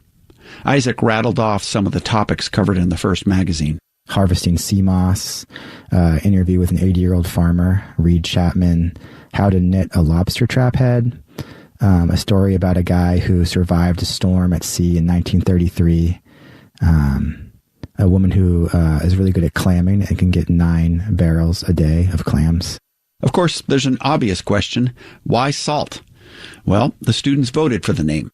Because salt is a natural symbol for the magazine. The salt of the sea, salt-washed soil, salt marshes, and salty people. The kind that won't use 2 words if they can get by with 1. That right there, Maine should not be known as Vacation Land or the way life should be, which are some of the monikers for the state. Why use 2 words when 1 will do, or however you put that? Yeah, that should be the moniker of Maine. Yeah. After a few years, SALT received nonprofit status and moved out of the high school and into a boatyard. Writing and photography were still central to the program, but students could also study wooden boat building. Yes, boat building, tractor farming, forestry. Eventually, SALT made its way up to Portland and shifted from teaching high school students to teaching college-age students and older. SALT framed itself as a kind of 15-week semester abroad program for writers and photographers, which explains why they needed recruitment posters. In 2000, I was hired to launch a radio track at SALT. Was it digital? What were you recording on back then? Oh, there were cassette decks. No. Yeah, dude, Sony's. Oh my gosh. I know. Were you editing like deck to deck? You would load in sound in real time onto Pro Tools Free. Wow. Which was version 3.4. Oh my gosh. I don't know how I remember that, but I do remember that. And I don't know, what's Pro Tools up to now? Version 58. I don't know. Yeah, exactly. So yeah, it might as well have been reel-to-reel tape, but it wasn't. It was digital, and so you would load in the sound in real time, and then which would take forever. Mm-hmm. And the same thing held true when we switched to mini disc. Right. So mini discs came along, and you couldn't, at least some of the models, if not most. You couldn't download a file from a mini disc. You had to also transfer the audio in real time, into Pro Tools. And so, yeah, it was pretty arcane. So technologically, things have changed drastically. The medium itself has changed. It was only radio. We were only thinking maybe audio tours a little bit or something like that. But yeah, mostly it was radio. Podcasting didn't exist. Yeah. The job market, forget it. When I was there, we told students to expect that they'll need a non-radio job when they graduate. By this point, in the early 2000s, SALT had been around for a good 3 decades, teaching young journalists, publishing magazines and books, and broadcasting stories on Maine Public Radio. The school had become part of the social fabric of the state of Maine. In fact, one time, I was reporting a story, interviewing a woman in her house, and I noticed that she had a SALT book in her library. I was totally surprised, and I said, "What are you doing with a SALT book?" And she looked at me like I was an idiot and said, "I'm from Maine." As if to say, of course I would have a book from SALT. Well, despite that success, SALT actually ran into financial trouble. It closed up shop in 2015, and it looked like there would be no more stories of Maine told through the unique lens of SALT. Until, that is, the Maine College of Art and Design lent a hand. They acquired SALT, and the program opened its doors again in 2017, this time with just those 2 tracks I mentioned before, radio and podcasting, as well as short film. During a SALT semester, radio students make vox pops, audio postcards, a short profile, and a longer reported piece. Along the way, students learn all the necessary tech plus ethics. There's always kind of a moment when a student is, at their computer and they're like, wow, I have to cut this person's story down, and I'm making these decisions about this person's story. And it feels like a really big responsibility all of a sudden to get this person's story right. So that's something that we spend a lot of time on, is kind of talking about how to do that in a way that doesn't feel extractive. And I think that that's something that SALT, that's one of the things that SALT has done, I think, really well over the last 50 years is really try to tell people's stories fairly and not from the perspective of someone who's just kind of like helicoptering in. The town of Lubec, Maine is on the tip of a peninsula with one road leading in and out. Route 189. I'm standing in the gravel parking lot of the Lubec Historical Society. Years ago, the building... This story was produced in 2021 by SALT radio student Marina Henke. It's called 14 Names. In it, Marina carefully pulls together the somber events that silenced the town of Lubec in the 1930s when 14 young people drowned in accidents on the water. On this plaque, there are 14 names with their ages listed next to them, all between 8 and 17. And at the top, a note that reads, "Remember the children of Lubec." Like I said, it's quiet here now. 14 Names isn't just about a tragedy from the past. Marina brings it forward to the present, and listeners learn how death in a small town lingers, uncomfortably. Vicky describes to me a big, beautiful lake. The sky is blue. Small waves lap at the shore. That's exactly how it was on June 19th, 1936 at Gardner Lake, not too far from Lubec. Schools just let out for the summer, and several of the local classrooms are meeting at Pearl Beach, a sandy spot on the lake. As lunch wraps up, there's a special surprise. Mr. London, he arrived, and they were so excited because he had put his 13-foot dinghy in the back of his pickup truck. He took a dory up to give kids a ride. Well, there were 13 because in the boat, a lot of them never been in a boat. This is Memmy Doherty. She's one of these kids about to set off in this boat. And we went out up to Gardner's Lake, and either the waves came in over the boat, or he went to turn to take it back to shore, and it flipped right upside down. Everybody was dumped out right in the water. My father floated one of those sideboards out, and they put me on that and brought me in. Back on the beach, a man gives her CPR. She survives, but others aren't so lucky. Of the 15 children in the boat, 12 died that day. One of them was Frank Reynolds, who would have been Vicky's uncle.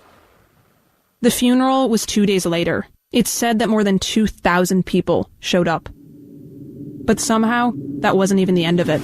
And then on July 9th, Sally and Juanita, my mom's little sister. It's Vicky again. Less than 3 weeks after the accident, 3 girls were playing by the water in North Lubec. In Maine, at high tide, the shore can become incredibly steep, those friendly mats of seaweed hidden underwater. 2 of them fell in and drowned. Of these children, Juanita Towers would have been Vicky's aunt. So here they have 2 more of their children within 3 weeks that are gone. And one person said to me, we wondered if God was just going to take all our kids, you know. In this town, Isaac suggested I listen to this story, and as I did, I couldn't help but think about something that happens when driving through Maine. It's happened to me. You're cruising along in stretches of the state where moose crossing signs whip by and houses are few and far between, and you pass through a village like Caratunk, where there's only 66 people living, or maybe Lubec, where Marina's reporting, where only 400 people live. You drive through these places and you think, what do people do here? And sometimes, unfortunately, embedded in the question is, what could people possibly do here? As though there's less life lived in a place that's sparsely populated and feels like it's at the edge. Well, Marina's piece provides one answer to what do people do here. I think it's safe to say that the hundreds, if not thousands, of stories produced by SALT students over the years provide this answer. People get by, and they care for each other. And fortunately, SALT's there from time to time to document those moments. Good afternoon, everyone. This is Jim Doherty speaking. You heard his mother earlier, Memmy Doherty, who was one of the survivors at Gardner Lake. It's important that we remember our history, and more importantly, remember the children. Thank you. And then, he and Vicky together remove the yellow tarp covering the plaque. It's the first time either of them have seen it. In the sun, the stone has hints of ruby red. Gardner Lake is a straight shot down the road. Across the water are the still jagged shores of North Lubec. In golden text, all 14 of the children's names are listed. And so, on this day, 85 years after that summer, in front of just about the same number of people who had watched many of them drown, Vicky reads the children's names aloud. Aaron and Evelyn, brother and sister. Meryl, the youngest ones. Danny McCurdy. Glenn Morey lived down on the ridge. Christine Slate. Doris Small. It was just so, it was like, now I can die happy, you know, that kind of feeling like, okay, this might just be what I was born for. I'm James Doherty. My mother was a survivor of the incident up in Gardner's Lake. Took a dory up to give kids a ride. Well, the 13 got in the boat. He went to Jerome Kinney. Like I said, Raymond Knowles, Lubec is still a quiet place. But that silence that used to hang over the whole town, it's gone now. I'm Thomas Dean. My mother had a cousin who was there. Oh, she was still alive. I think she reporting for Salt Radio, this is Marina Hinkey. If she was able. Frank Reynolds. Isaac and I gabbed on the phone for a good hour and a half, talking all things SALT, about his time as a writing student back in 2008, when he wrote about the surprising survival of sturgeon in the Penobscot, which was a notoriously polluted river, and about how these days SALT students, as part of the curriculum, will host a kind of moth storytelling night where they tell personal stories in front of an audience, which sounds very cool. At one point toward the end of our chat, with all that's happened to the school and journalism over the last 50 years, I wondered why he thought SALT had remained so vital. I think about this a lot. The first thing I do is I give a presentation, or one of the first things I do in the course of the semester is I give a presentation about the history of SALT. And I go through like the high school class and the boat yard and, all the various places that it moved in Portland, and documentary radio, and buying, one building, selling that building, leasing another building, closing, opening again here at the Maine College of Art and Design. It's been through so many changes. And I do think one of the things is like that feistiness. One of my rejected slogans for the 50th anniversary was like "still feisty at 50," which sounds a little too much like someone's birthday. But I do feel like SALT has not rested on its laurels. We're constantly trying to remain, in the vanguard, the same way that like high school students documenting their own community was kind of radical in the 70s, and then when SALT started the radio program, it was certainly like ahead of its time, if not visionary. But at the same time, I think what stayed consistent is, this real commitment to immersing ourselves, going out in this community. Like your classroom is also, Maine. Now, before I tell you what SALT has planned for its 50th, after I hung up with Isaac, I reminisced. I couldn't help myself. I listened to a slew of old SALT stories, and I came across one I hadn't listened to in an eternity. One I think you're really going to like a lot. It won a Best New Producer Award from the Third Coast Festival in 2008. And it was featured on NPR's Morning Edition. Aaron Davis made this. It's called Accept Me. I remember when he was born. I was 4.5. I was waiting in the waiting room, and I was sitting on my aunt's lap, and my dad came down and said it was a boy. And I was so excited because I did not want another girl. I wanted a boy.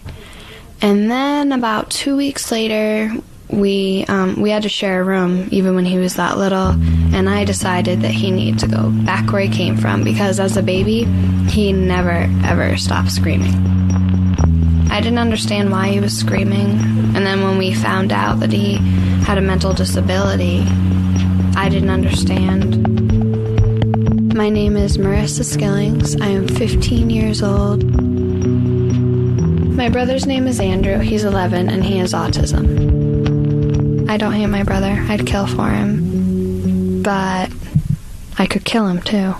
Here is an alarm clock that if you push it, it tells you the time. 6:07. He talks nonstop. My mother gave this to me as a present. Right here measures the talking and talking and talking. I can tell what coin it is. He'll tell anybody information about any animal, whether they want to hear it or not. She had a snake that was, if it laid down on the floor and stretched. People can tell Andrew has a disability because of his hand gestures and the way he moves when he gets nervous. He moves his hands back and forth. He'll walk with his arms down by his side, just shaking his hands. Speaking of sweetie, here's what happened. He likes to crack his knuckles when he's nervous, and he'll keep doing the movement of cracking his knuckles even if they don't crack. I take care of your game. I take care of it. You do not. Chicken legs. Andrew!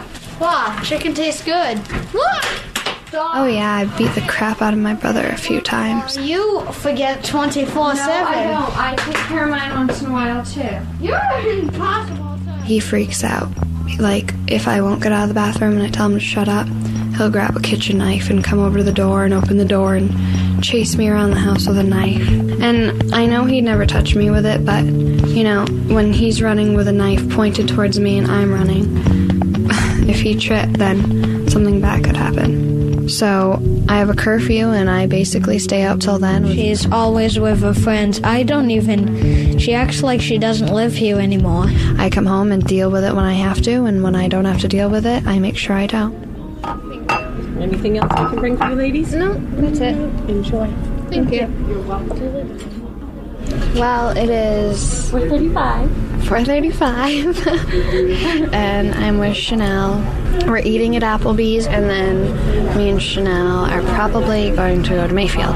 It's a park where we watch really hot guys play basketball, and Cam Newman, he's a babe. Oh yeah. And he's really tan, and I really hope he doesn't hear this, or his girlfriend.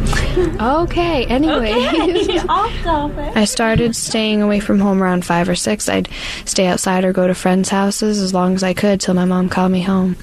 I can sit down and talk with my parents, but a lot of times it's like Andrew's always trying to explain something about a cheetah or a jaguar, something in the jungle that has no importance to anybody's life, but he just loves to share that information, yakety yak, and if I interrupt him, he gets mad, and it turns into a tantrum, and my mom tells me to wait, and then it's just like, I don't even want to talk to you guys anymore. I think they understand that I don't have them enough, but there's nothing they can do, and they know that I know there's nothing they can do. If I stay away from it for a long time, like going out with friends and avoiding to be home till curfew, then I'll have more of a tolerance for it for the rest of the night. Marissa, she has the guts, and I don't. It's like all of a sudden we just had this transfer. All of my guts went into her. When you're at the age of 11, you're going to have kids, and they're going to tease you and say mean things. It's just a stage you go through in school. I do not stand up for myself. She stands up for me. Socially, he needs help, so I have to protect him and be there for him more than a normal big sister would. The neighborhood we lived in, like back at our old house, this kid kept picking on him every day and beat him up. A kid was throwing rocks at me, and I picked a piece of cardboard up to shield myself, and one went over and hit me in the head. I ran to the house crying, and my sister had her PJs on. And I just said, who? And he said his name, and then I went and found him. I came outside, and I saw him running up the street, so I chased him, and then I cornered him into a fence, and I slapped him. He was scared. He was, like, in tears. My face, I'm sure, was beet red, and I was, like, gritting my teeth. I'm like, just touch him again, and I'll punch you right in your mouth. Well, I'm just glad to have somebody like that, even though she can't clobber me if she wants to. Yeah, I was really mad because nobody can beat on my brother except me.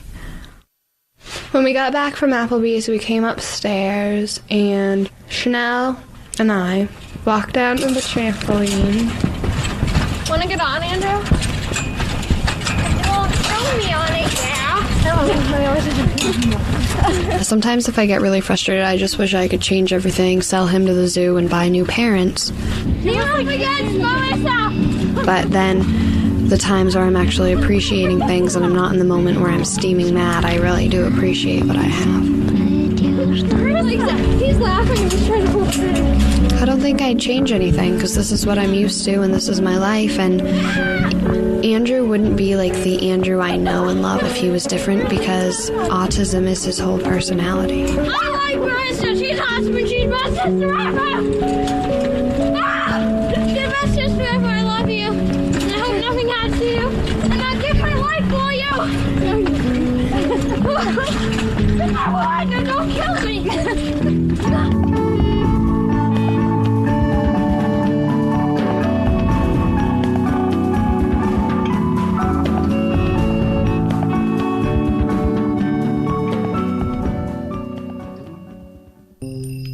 This is Sound School, the backstory to great audio storytelling. It's produced by Transom and PRX.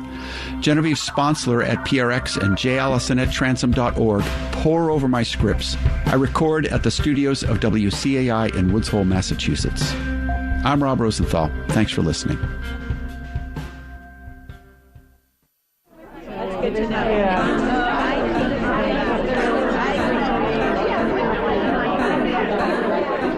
Welcome to the Babblery. Working, parenting, playing, voting, advocating, and creating as women.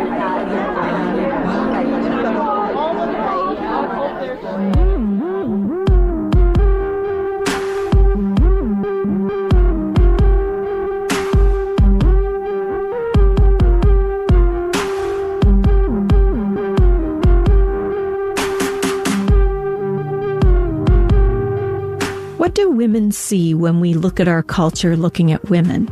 This sounds circular, but it is the way that many mature women see ourselves. When we look in a mirror, we don't see light bouncing off our faces and bodies and reflecting back from a smooth surface. We see the cultural experience of seeing ourselves as women.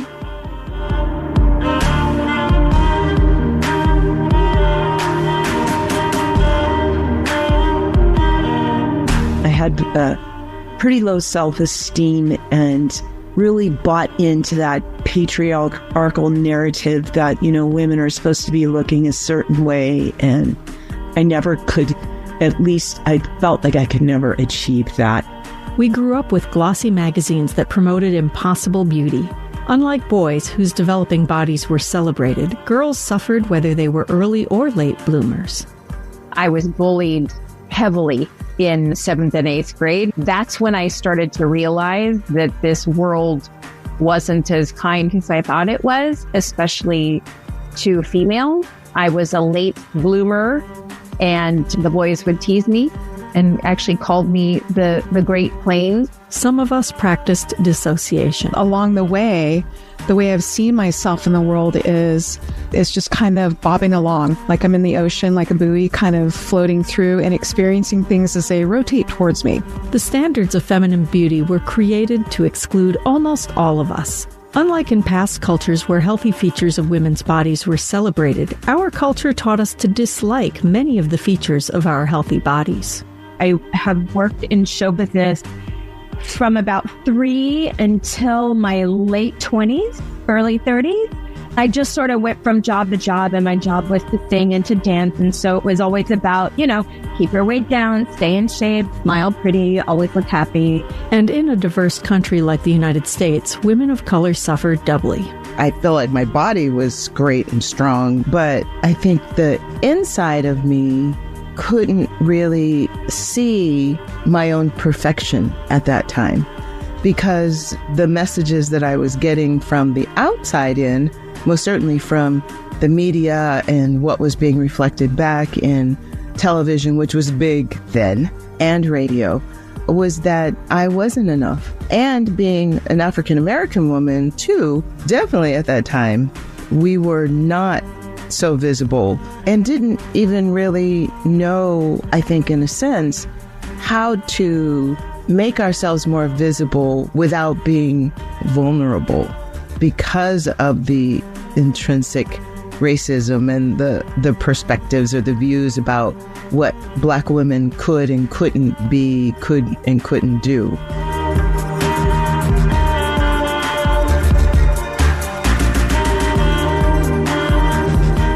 And then we aged. Male signs of aging were once again celebrated. A man with graying hair looks distinguished or serious. Women with gray hair are, at best, ignored, at worst, criticized to our faces. When I let my hair go gray, when I stopped coloring my hair, and oh my Lord, people took enormous offense. Like, I had more men comment to me on, what are you doing with your hair? Are you trying to be blonde? Why would you do that? You know, a man may look distinguished with gray temples, but I definitely didn't think I looked distinguished with gray temples.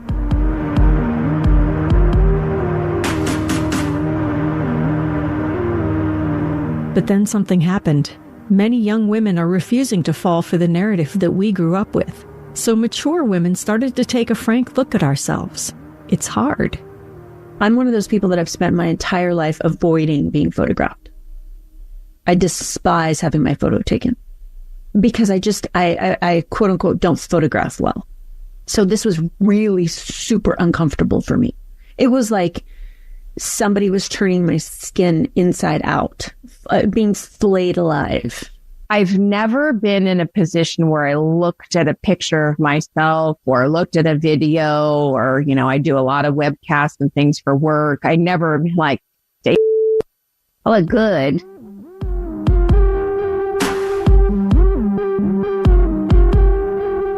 Photographer Jonna Marcus started her series of glamour portraits of mature women during the pandemic, when most of us were sitting around in our sweatpants. She had no idea that seeing their photos would affect the women so deeply. And the way I was looking straight into the camera, it was like I was staring into the soul of somebody who was looking at the picture. As my mom said, wow, you look fierce. And that is the type of leader I want to be looked at, as a fierce woman in a pretty male-dominated tech space that I'm in. I showed it to my son, who's in his early 20s, mid-20s now. And he looked at it and he went, wow, Mom, wow, because he's never seen that. And then he wound up posting it on his Instagram. And then he tells me the next day when I saw him, he said, yeah, Mom, you blew up Instagram. Oh my gosh, what do I see when I look at the photographs? I see my essence and I smile.